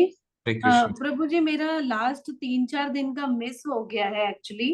तो उसका कैसे मुझे वीडियो मिल जाएगा, मतलब मैं वीडियो ऐसे। तो मैंने वैसे रिकॉर्डिंग भेज दी है। मैं कल विवेक प्रभु जी से बात करता हूँ और ओके। टेम्पल से आएगा माता। मैंने वीडियो, मुझे टेम्पल भेजना रहता है, टेम्पल से ही अपलोड होता है, लेकिन आपके ग्रुप में आ जाएगा एक बार ही, गूगल ड्राइव में आपकी वो पूरी लिंक आ जाएगी आपके तो ये ये जो कभी चैट तक है। आ जाएगा? जी जी जी, आ जाएगा सारा। अगर आज नहीं आता है तो आपके आ जाएगा, आज या कल में ही आ जाएगा सारा, अब तक का जितना हुआ है सारा आ जाएगा। अच्छा, सब आ जाएगा। Okay okay. जी जी। धन्यवाद प्रभु जी। हरे कृष्ण, हरि बोल। हरे कृष्णा।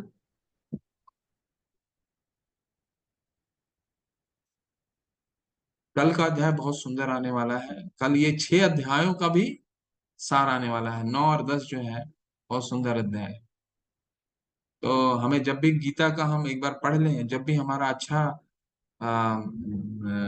जब भी कोई हम एक अध्याय पढ़ने का चेष्टा करें तो वो होगा 9वां अध्याय। लेकिन 9वां अध्याय को पढ़ने के लिए हमें पहले के 8 अध्याय पूरे समझ रहना चाहिए, तब 9वें अध्याय का।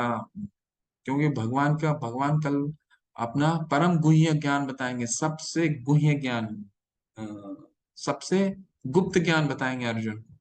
तो वो क्या गुप्त ज्ञान है वो कल हम अध्ययन करेंगे उसका।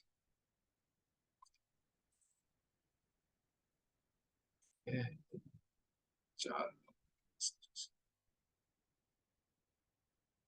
कल्पना माता जी, स्टोरी तो सुनाया था, पहले भी सुनाया है। इसीलिए मुझे याद आ गया। कई माताएं ने बोला ना ये स्टोरी सुना है, इसीलिए मैं दोबारा नहीं सुना है ना, जब सुन चुके हैं। जुगल प्रभु कह रहे हैं हमारे हमारे जो गुण है, रजोगुण तमोगुण सतोगुण, उसको थोड़ा विस्तार से बताइए जो हम भी फॉलो कर सकें। जुगल प्रभु जी अभी अपने प्रश्न को रुकिए, क्योंकि इस 14 से लेकर के 17 अध्याय तक सिर्फ गुणों का ही चर्चा होगा। अभी ये गुण नहीं आए, भगवान ने ये गुण का अभी इस गुण के बारे में डिस्क्लोज नहीं किया है, तो अभी गुण आपको नहीं बताएंगे। 14 में पहली बार वो गुण बताएंगे, एक एक गुण का कैरेक्टरिस्टिक बताएंगे। उस गुण में किस तरह आ सकता है, क्या हम खाना खाते हैं, जो भी कर्म करते हैं इन गुणों के द्वारा सारा हम अध्ययन करेंगे। तो अभी पेशेंस रखिए थोड़ा, है ना। साक्षी माता कह रहे हैं कल आपने बताया कि भगवान ही इंसान के मन में इच्छा पैदा करते हैं, किस भगवान की भक्ति किया जाए। भगवान की भक्ति नहीं माता, देवताओं की भक्ति। अब जैसे हम में बहुत लोगों की श्रद्धा होती है ना कि मैं इस देवताओं को पूजा करता हूँ, तो भगवान, ये जो श्रद्धा है, ये श्रद्धा भी भगवान ही हमारे हृदय में विकसित करते हैं। भगवान तो एक ही है, देवता अंश, पेड़ तो कोई एक ही हो सकता है ना, अंश उसके पत्ते बहुत हो सकते हैं, उसके स्टेम्स बहुत, उसके टहनियां बहुत हो सकती हैं। ठीक है। तो भगवान ने क्या बोला कि ये जो भी देवताओं के प्रति हमारा श्रद्धा होता है, किसी को गणपति के प्रति होता है, किसी को लक्ष्मी के प्रति होता है, देवी के प्रति होता है, देवी माँ के प्रति होता है, काली माँ के प्रति होता है, ठीक है, किसी को भगवान शिव के प्रति होता है। तो ये जो भगवान क्या कह रहे हैं कि ये जो श्रद्धा है देवताओं के प्रति, वो श्रद्धा भी मैं ही विकसित करता हूँ आपके हृदय में। ठीक है। तो ऐसा करके भगवान बताते हैं। समझ में आया माता की और कोई कंफ्यूजन है?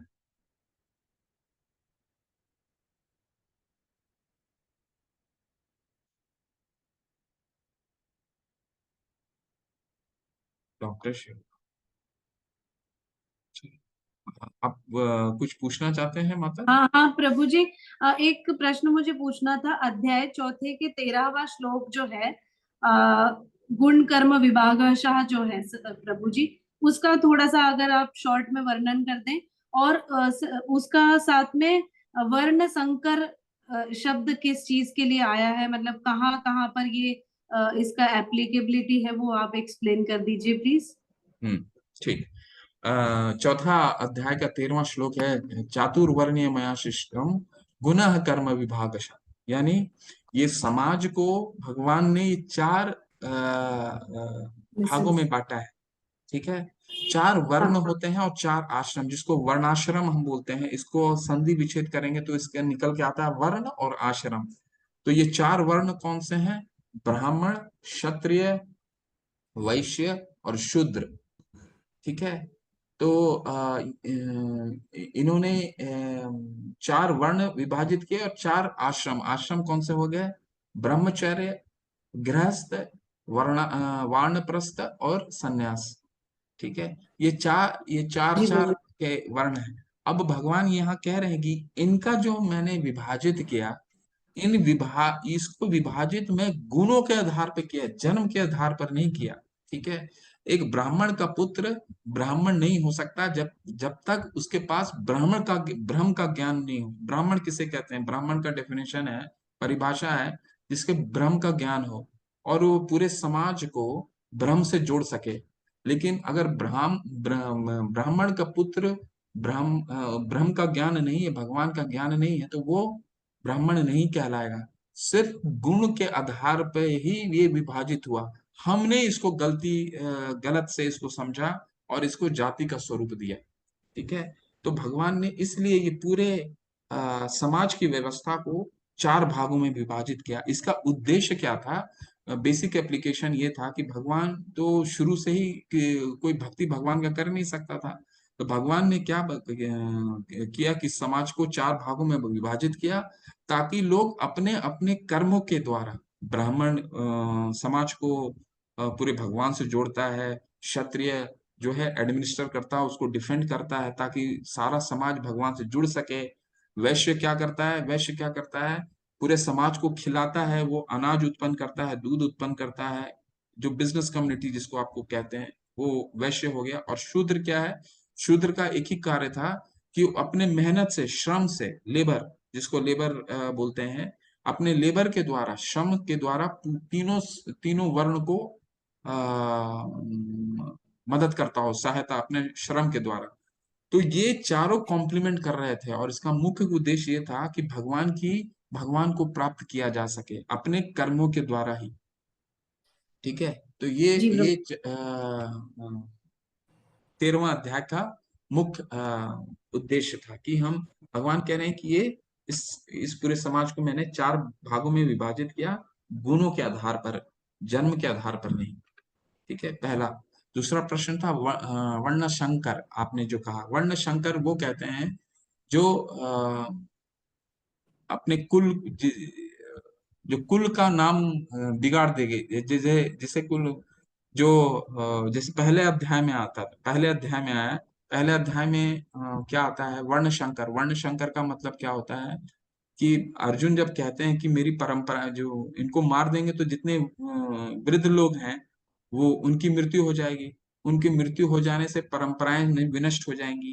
परंपराएं विनष्ट होने से क्या होगी कि जितने स्त्री हैं, वो माताएं हैं, उनका शोषण करेंगे। क्यों? क्योंकि सबकी पति, किसी के वृद्ध नहीं रहेंगे वहां, वयोवृद्ध नहीं रहेंगे, किसी के पति नहीं रहेंगे, किसी के भाई नहीं रहेंगे, क्योंकि कोई तो फैमिली को बचाने वाला, उनके संस्कार को पालन करने वाला चाहिए। कोई जब नहीं रहेगा तो क्या होगा? असुर लोग जो हैं माताओं और स्त्री का शोषण करेंगे। ये अर्जुन का संशय था। चौथा जो कारण बताते हैं युद्ध नहीं करने का, पहला अध्याय में, तो कह रहे थे कि इनका शोषण होगा और शोषण के द्वारा क्या होगा? अवांछित संतानें उत्पन्न हो सकती हैं। अवांछित संतान को ही वर्ण शंकर का स्वरूप दिया गया है। जो संतानें हमें जो संतान भक्त नहीं है, उसे वर्ण शंकर बोला जाता है।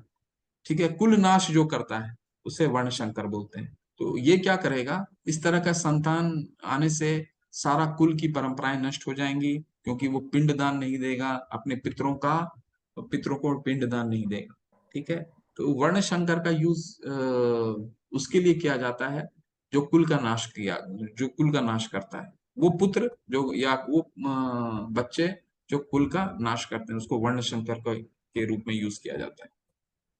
प्रभु जी, कई कथावाचक हैं जो ऐसा कहते हैं कि जैसे ब्राह्मण का विवाह वैश्य से हो या क्षत्रिय का विवाह शूद्र से होता है, तो इनके जो संतान उत्पन्न होती है वो भी वर्ण संकर होती है। तो ऐसा सही है क्या? जी, जी, जी, इसका उल्लेख आता है, शास्त्र में आता है कि क्यों ऐसा, क्योंकि हम 18वें अध्याय में इसका इसका थोड़ा सा जिक्र आएगा कि जब भगवान ये कहते हैं कि कोई भी जब तक भगवान का भक्त नहीं है तब तक हम दूसरे कुल में विवाह नहीं कर सकते। अगर कोई भगवान का भक्त हो जाता है तो इन वर्णों से ऊपर हो जाता है फिर, ठीक है। फिर उसके लिए इन वृत्तिपरक कार्यों को फॉलो करने की आवश्यकता नहीं पड़ती। लेकिन जब तक वो भगवान का भक्त नहीं है, इसको फॉलो करना अनिवार्य है, ठीक है। तो अगर भगवान का भक्त हो जाएगा फिर तो वो इन वर्ण आश्रम, क्योंकि इन ये वर्णाश्रम जो है इसको पालन करने का मुख्य उद्देश्य भगवान की प्राप्ति है, भगवान की भक्ति है। अगर जो भगवान का भक्त बन जाता है फिर इनसे ऊपर हो जाता है। लेकिन जब तक हमें भौतिक जगत में रहना है तब तक इसका वर्णन आता है शास्त्रों में, जो आप कह रहे हैं माता। तो इसमें क्या प्रभु जी, मतलब ऐसा अपंग संतान होता है या गुणहीन संतान होता है? इसका अर्थ मतलब वर्ण संकर की वजह से जी गुणहीन संतान होता है या क्या एग्जैक्टली जी इसका जी, मीनिंग? गुणहीन तो नहीं कह सकते हैं, बट वो कुल की परंपराओं को नष्ट करता है, ऐसे इसको शास्त्रों में कहा गया है। गुणहीन तो होता ही है माता। अभी जैसे एग्जैक्ट तो नहीं है, मान लीजिए वो उसका जो जन्म होता है वो उन परंपराओं को नहीं निभा सकता है, ऐसा शास्त्रों में वर्णन आता है। वर्ण संकर किसको कहते हैं? जो कुल की परंपराओं को नष्ट करता हो। तो कहते हैं शास्त्रों में, जो आप जिसका उल्लेख कर रहे हैं कि दो दूसरे के बीच अगर विवाह होता है और वो भौतिक स्तर में भगवान के भक्त नहीं है, तो उनका जो संतान उत्पत्ति होगी, जो संतान आएंगे, वो वर्ण शंकर होगा, जो उन दोनों के कुल को, परंपरा को नष्ट करने वाला होगा। ये प्रभु जी, उल्लेख आता है। भगवान का भक्त अर्थात दीक्षा लिया हुआ पर्सन, या जो भगवत गीता का पाठ करता हो, एग्जैक्टली भगवान का अर्थ भगवान का भक्त मतलब आप क्या अर्थ सजेस्ट कर रहे हैं मुझे हाँ, ये समझ? भगवान का अर्थ ये होता है, जो देखिए, भगवान का जो भक्त हुआ वो इनसे परे हो जाता है, वो जाति, गुण, कर्म से परे हो जाता है माता। अभी जैसे आप इस्कॉन के मंदिरों में जाएंगे तो वहां पे सारे ब्राह्मण, क्योंकि वो ब्राह्मण हो जाता है, वो अगर क्षत्रिय का कार्य भी कर रहा है तो भी ब्राह्मण हो जाता है, ठीक है। तो जी प्रभु। इस्कॉन के मंदिरों में अगर भक्त के बीच विवाह तो होते ही हैं, लेकिन वहां पे इस तरह की चीजें नहीं देखी जाती। तो भगवान का भक्त का कहने का क्या मतलब है कि उसका जो ऑब्जेक्टिव है वो पूर्ण हो गया। ये जो आश्रम फॉलो करने का जो ऑब्जेक्टिव है, वर्ण और आश्रम करने का जो फॉलो ऑब्जेक्टिव है, वो ऑब्जेक्टिव वो पूरा कर चुका है, ठीक है। वो प्राप्ति जी कर चुका है, प्रभु। भगवान को प्राप्त कर, भगवान को शरणागत हो चुका है। दीक्षा से नहीं रिलेटेड है माता। दीक्षा इज एक पहला स्टेप है। दीक्षा का क्या मतलब होता है? दीक्षा का मतलब ये होता है कि हम गुरु के शरणागत हो गए। और दीक्षा तो बहुत जरूरी है एक्चुअली। वो एक पहला स्टेप है, एक पहला प्रोसेस है, जब आप अपने आप को कमिट करते हैं, ठीक है। जी वो जी। अपने आप को डिसिप्लिन कर देते हैं, अपने आप को कमिट करते हैं। तो एक तो डेफिनेटली एक पहला प्रोसेस है। और दीक्षा भी भगवान को एक डिवोटी के रूप में, दो दीक्षाएं होती हैं। जो पहला नाम दीक्षा होता है और दूसरा ब्राह्मण दीक्षा होता है। तो आप जो पूछना चाह रहे हैं उसमें ये दो प्रोसेस भी आती हैं। और भगवान का भक्त का मतलब क्या हुआ कि जो भगवान की भक्ति कर रहा है, पूर्ण रूप से भगवान के पे शरणागत है, तो वो इन गुण और आश्रम से ऊपर उठ जाता है माता। इसको इस तरह से समझने का प्रयास कीजिए, जी ठीक है। प्रभु जी, बहुत बहुत धन्यवाद। हरे कृष्णा प्रभु जी।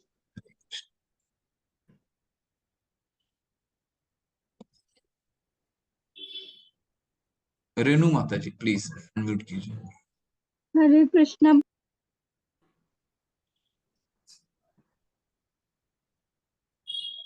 तो वही बताया जो मैंने बताया। प्रभु जी एक श्रुति निषाद माता जी कह रहे हैं, प्रभु जी जैसा कि आपने बताया कि उन ऋषि मुनि जो हिरण के बच्चे से प्रेम था और उनके आखिरी समय में उन्हें हिरण का ही स्मरण था, तो उन्हें अगले जन्म में हिरण का जन्म मिला, तो क्या इस प्रकार हमें किसी जीव से लगाव नहीं रखना चाहिए? क्या ये गलत है?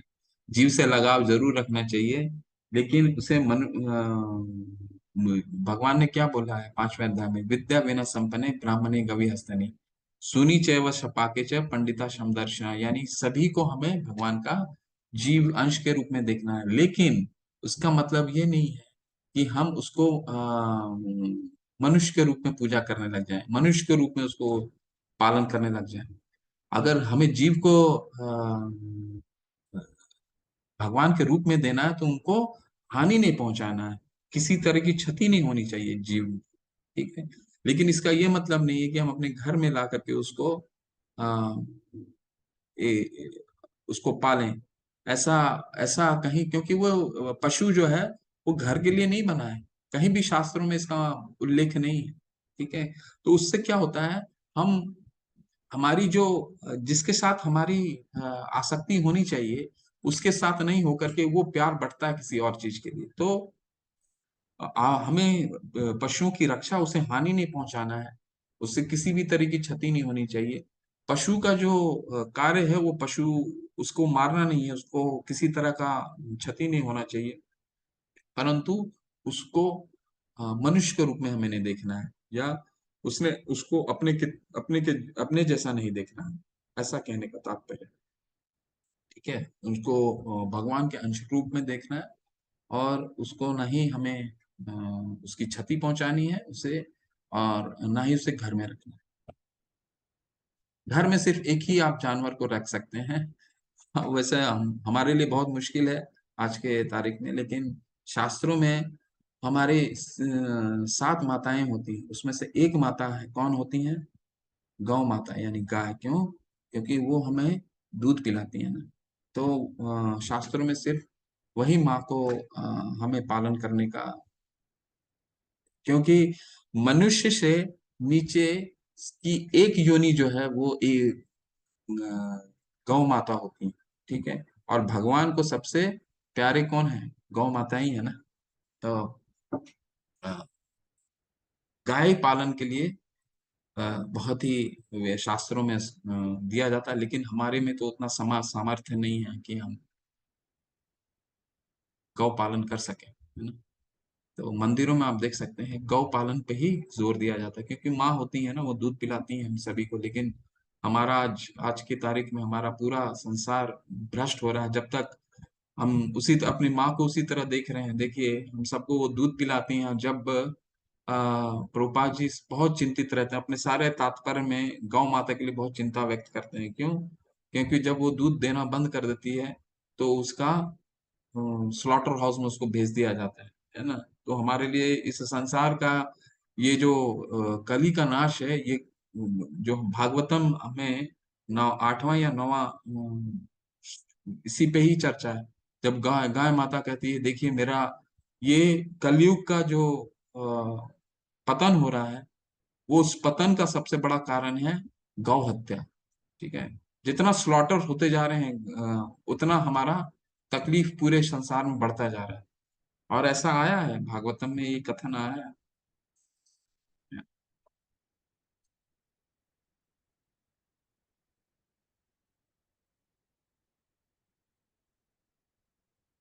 पहन सकते हैं सतीश प्रभु जी, कोई प्रॉब्लम नहीं है। रुद्राक्ष और तुलसी माला एक साथ आप पहन सकते हैं, कोई प्रॉब्लम नहीं।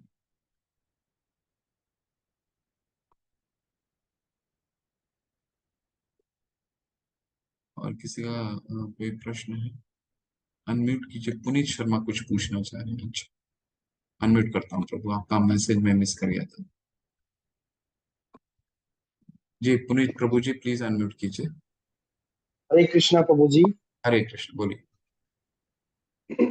प्रभु जी, अभी जब क्लास चल रही थी आपने बताया था कि जो हमारी आत्मा का वास होता है वो हमारी नाभि से थोड़ा ऊपर होता है ऐसा। जी तो अभी मैंने इस्कॉन में मैं क्लासेस लेता हूँ, कुछ क्लासेस मेरी, अभी मैं बिगनर ही हूँ मैं अभी। तो वहां पर मेरे को मेरा ये अध्याय आया था, उन्होंने मेरे को बताया था कि जो आत्मा का वास होता है वो हृदय में होता है। जी। तो थोड़ा सा कंफ्यूज कंफ्यूजन हो गई कि हृदय उन्होंने भी ठीक बोला था, उन्होंने भी ठीक बोला था, लेकिन आत्मा के पास हृदय में होता नहीं है, हृदय के पास होता है, हृदय में नहीं होता हृदय, क्योंकि हृदय तो फिर ये प्रश्न आता है ना कि हृदय अगर किसी का ट्रांसप्लांट होता है तो फिर क्या आत्मा भी चली जाती है? नहीं, हृदय के पास होता है। और इसका बहुत अच्छा उल्लेख होता है ऋग्वेद में। ऋग्वेद में आत्मा की स्थिति कहाँ है वो बताया जाता है। वैसे तो लोग जो आप कह रहे हैं नॉर्मली यही है, ये मुझे ज्ञान है इसलिए मैं आपसे ये शेयर कर रहा हूँ। ठीक है, तो आत्मा को कहा जाता है ये हृदय में नहीं रहता, हृदय के पास रहता है। लेकिन उसकी एग्जैक्ट लोकेशन अगर जीपीएस निकालना चाहें तो ऋग्वेद उसका जीपीएस बताती है। जीपीएस क्या है उसका? क्या वही नाभि से एक बित्ता ऊपर, और ये हमारा कंठकूप जो है, कंठकूप है मिड ऑफ, जहां पे हमारा कंठकूप देखते हैं ना, जो कंठ जी के जी नीचे वाला पार्ट है, उससे एक बित्ता नीचे, वो करीबन हृदय के पास ही रहता है, हृदय में नहीं रहता है, हृदय के पास रहता है। आत्मा हृदय के पास रहता है, हृदय में नहीं रहता। ठीक है, इसको जी इस तरह समझने की प्रयास की। हरे कृष्ण, धन्यवाद। हरे कृष्ण।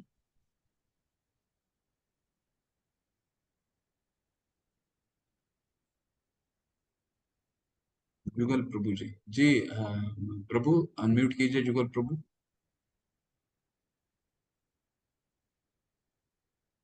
हरे कृष्ण, अनम्यूट कीजिए।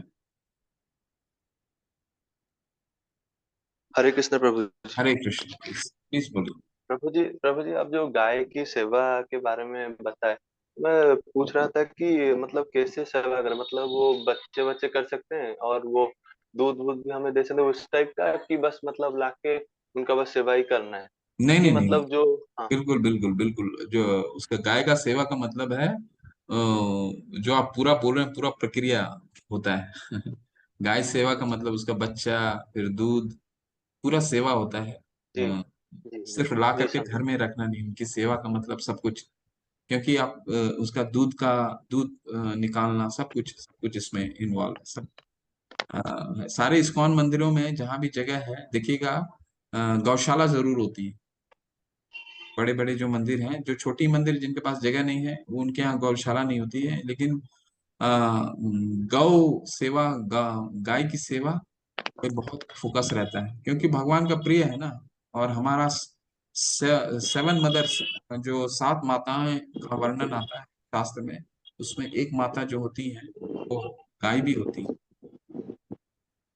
जी, ठीक है। और एक प्रश्न था प्रभु जी कि मैं अगर चाहूंगा कि मतलब एक मंथ की कुछ समय के लिए बस जाके इस्कॉन में थोड़ा जाके मतलब वहाँ कल्चर थोड़ा जानना, सेवा वेवा करना, वैसा कुछ कर सकता हूँ कि क्या बिल्कुल जा प्रक्रिया सकते हैं। कैसी रहती है? हाँ हाँ, आप बिल्कुल मंदिर जा सकते हैं, इस्कॉन मैंगलोर जा सकते हैं। प्रभु नवनश्र प्रभु हैं, उनको मेल कर दीजिए। आप वहाँ पे गेस्ट हाउस है, गेस्ट हाउस में जाइए, वहाँ गेस्ट हाउस में रहिए, 10 दिन रहिए, 1 हफ्ता रहिए। मोस्ट वेलकम है आप, मोस्ट वेलकम। हम तो वेलकम करते हैं, जाइए रहिए, देखिए क्या कल्चर है, सुबह से लेकर के शाम तक किस तरह की सेवाएं आप कर सकते हैं। हर तरह का सेवा उपलब्ध है। ठीक है। तो भगवान के लिए भोग बनाना, प्रसाद बनाना, जो सेवा में बुक डिस्ट्रीब्यूशन है, बहुत सारी सेवाएं होती हैं। तो आप बिल्कुल जा सकते हैं प्रभु, आप मोस्ट वेलकम। अगर आप चाहें तो मैं मेल आईडी भी चैट बॉक्स में डाल दूंगा, आप जी जी जी, धन्यवाद। उनको जी छोड़ दीजिए। मेल कर दीजिए। और गेस्ट हाउस है, वहाँ गेस्ट हाउस में जा करके रहिए, भगवान का प्रसाद ग्रहण कीजिए, सेवा कीजिए, कीर्तन कीजिए, फिर करके अपने कार्य में आ जाइए। उस दिन के लिए जाइए, जी देख के आइए मंदिर का कल्चर। नया मंदिर का जी जी निर्माण भी हो रहा है, नया मंदिर कैसे बन रहा है देखिए। बिल्कुल, जी, मोस्ट वेलकम। धन्यवाद प्रभु जी, धन्यवाद।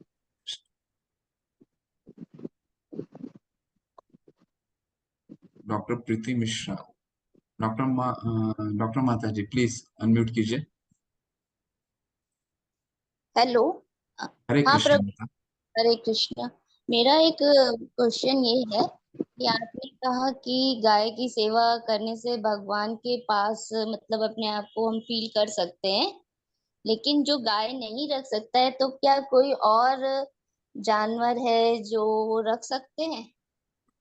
रख सकते हैं माता, मतलब इसमें कहीं शास्त्रों में कहीं लिखा नहीं है, तो मैंने आपको इसमें कोई नहीं रखने का कोई कारण नहीं है, रख सकते हैं, बिल्कुल उनकी रख सकते हैं। मैंने उसका उल्लेख किया जो शास्त्रों में मेंशन है। तो शास्त्र में गाय का को पाल गाय गौ सेवा के रूप में रखने का। एक चीज और मुझे पूछनी थी कि जो लोग गाय या भैंस या बकरी ये सब अपने जीविका के लिए रखते हैं, वो तो सही है, लेकिन इसके अलावा जो अपने शौक के लिए रखते हैं, पशु मतलब पक्षियों को भी पिंजरे में बंद करके, या तो वो क्या सही है? नहीं माता, वो सही नहीं। एक्चुअली माता, पशु पालन, पशु का पालन शास्त्रों में नहीं उल्लेख किया गया है।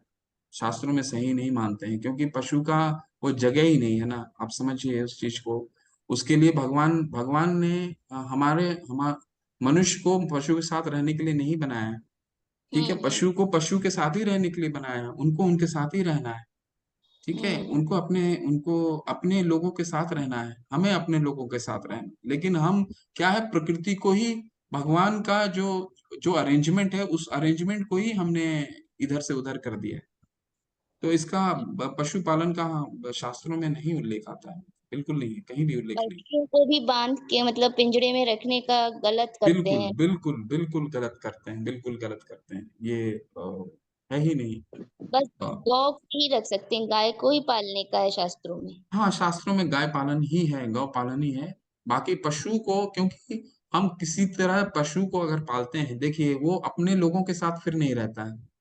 ठीक अगर है, किसी की मजबूरी हुई और वो आप कर तो रहा है। रख सकते हैं मत, ऐसा नहीं है, रख सकते हैं। आपका मैं पॉइंट ऑफ व्यू समझ रहा हूँ, उसको रख सकते हैं, बिल्कुल रख सकते हैं। लेकिन उसको सेवा कीजिए, उसको बंधन में मत बांधिए किसी भी तरह से। कहने का, कई लोग जो पशुपालन करते हैं वो अपने घर में भी रखते हैं और उसको अच्छी तरह से नहीं रखते हैं और बांध के रखते हैं उसको। उसको स्वतंत्र छोड़ के रखिए, स्वतंत्रता दे के रखिए। ठीक है, उसको सेवा कीजिए, अगर अच्छा, मजबूरी है तो उसको रख सकते हैं। एक और प्रश्न है कि जैसे गाय को जब बच्चा होता है तो जो बछड़े होते हैं, तो क्या वो इस्कॉन मंदिर में हम दे सकते हैं? हाँ हाँ, बिल्कुल दे सकते वो ले लेते हैं बछड़ों को? हैं। जी जी, बछड़ों को लेते हैं, वो पालन करते हैं। फिर उनको उनके साथ उनको भी उनकी सेवा करते हैं। ठीक है, उनको, क्योंकि जो गौशाला होती है वो मरने वहाँ। से बच जाएंगे, इससे वो मरने से बच जाएंगे, इसलिए मैंने पूछा। जी बिल्कुल ले लेते हैं, बिल्कुल। आप ये छोटे जो बच्चे होते हैं ना, अगर आपके हाँ। इस्कॉन के मंदिर आसपास हैं और गौशाला है, तो उनको बिल्कुल, उनको संपर्क कीजिए, आप दे सकते हैं, वो लोग लेते हैं, ले लेते हैं, बिल्कुल ले लेते हैं। धन्यवाद, धन्यवाद गुरु। हरे कृष्ण माता।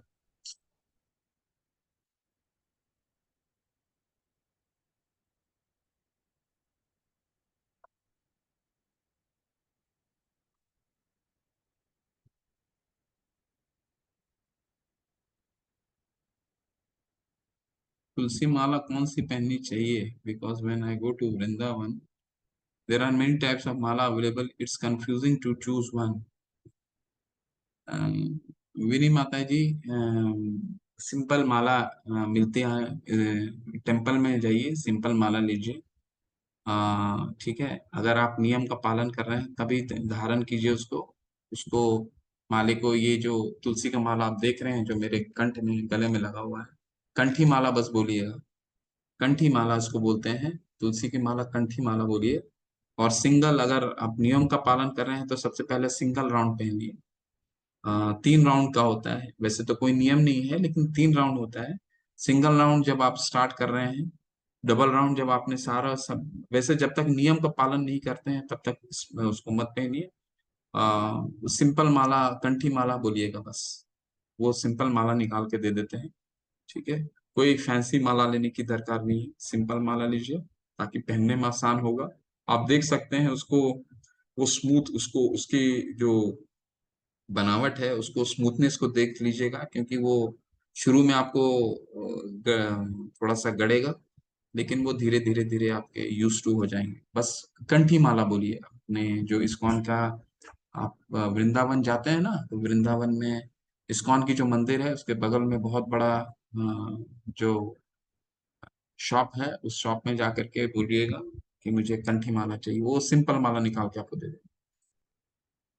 ठीक है? और कहीं से लीजिए मत, बस मंदिर में जाकर ले लीजिए।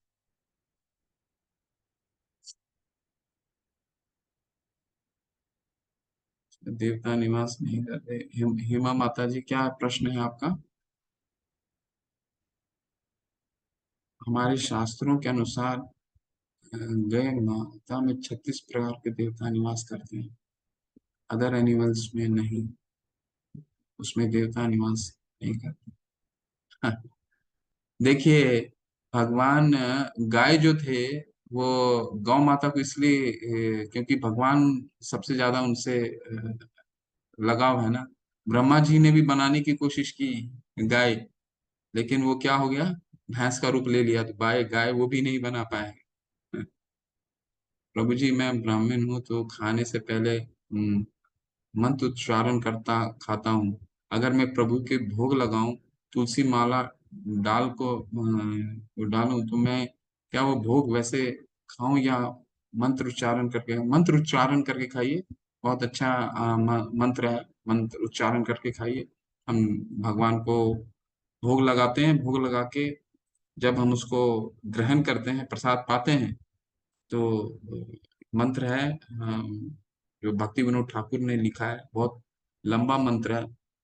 मैं आप चाहो तो बोल सकता हूँ, लेकिन मैं भेज दूंगा, अगर लिंक चाहिए तो मैं भेज दूंगा आपको। वो कुछ इस तरह से मंत्र बोला जाता है कि महाप्रसादे गोविंदे नाम ब्रह्मणि वैष्णवे स्वल्प पुण्य पद वतम राजन विश्वासुन अभिजायते शरीर अविद्या जाल जड़ेंद्रिय ताहे काल जीवे फैले विषय सागरे तारे मध्य जीवाती लोभमय सुदुर्मति ताके जेता कठिन संसारे कृष्ण बड़ो दयामाय करी बारे जिहवा जाए से प्रसाद अनो दिलो भाई से अनमृता पाओ राधा कृष्ण गुण गाओ प्रेमे डाकू चैतन्य निताय जय निमाई जय निताय जय श्री कृष्ण चैतन्य प्रभु नित्यानंद श्री अद्वैत गदाधर शिवास आदि गौर भक्त वृंद। और 3 बार हरे कृष्णा का मंत्र ले लीजिए। ये महाप्रसादे जो है, ये हमारा मंत्र होता है, और जब भी हम प्रसाद ग्रहण करते हैं इससे पहले इसका उच्चारण करते हैं और उस प्रसाद को पाते हैं, ताकि हम ये बोलते हैं कि ये जो जीवा है, ये सबसे सबसे तकलीफदायक है, इंद्रियां है ना, सबसे तकलीफ वाला इंद्रिया है। तो इसको भगवान आपका भगवान इतने बड़े दयावान है कि अपने प्रसाद रूपी प्रसाद के रूप में हमें इस जीव को नियमित करते हैं और इसको स्वाद प्रदान करते हैं। इसलिए हम भगवान को ग्रेटिट्यूड देते हैं इस मंत्र से। भक्ति विनोद ठाकुर ने लिखा है ये मंत्र, इसको पढ़ सकते हैं आप इस मंत्र।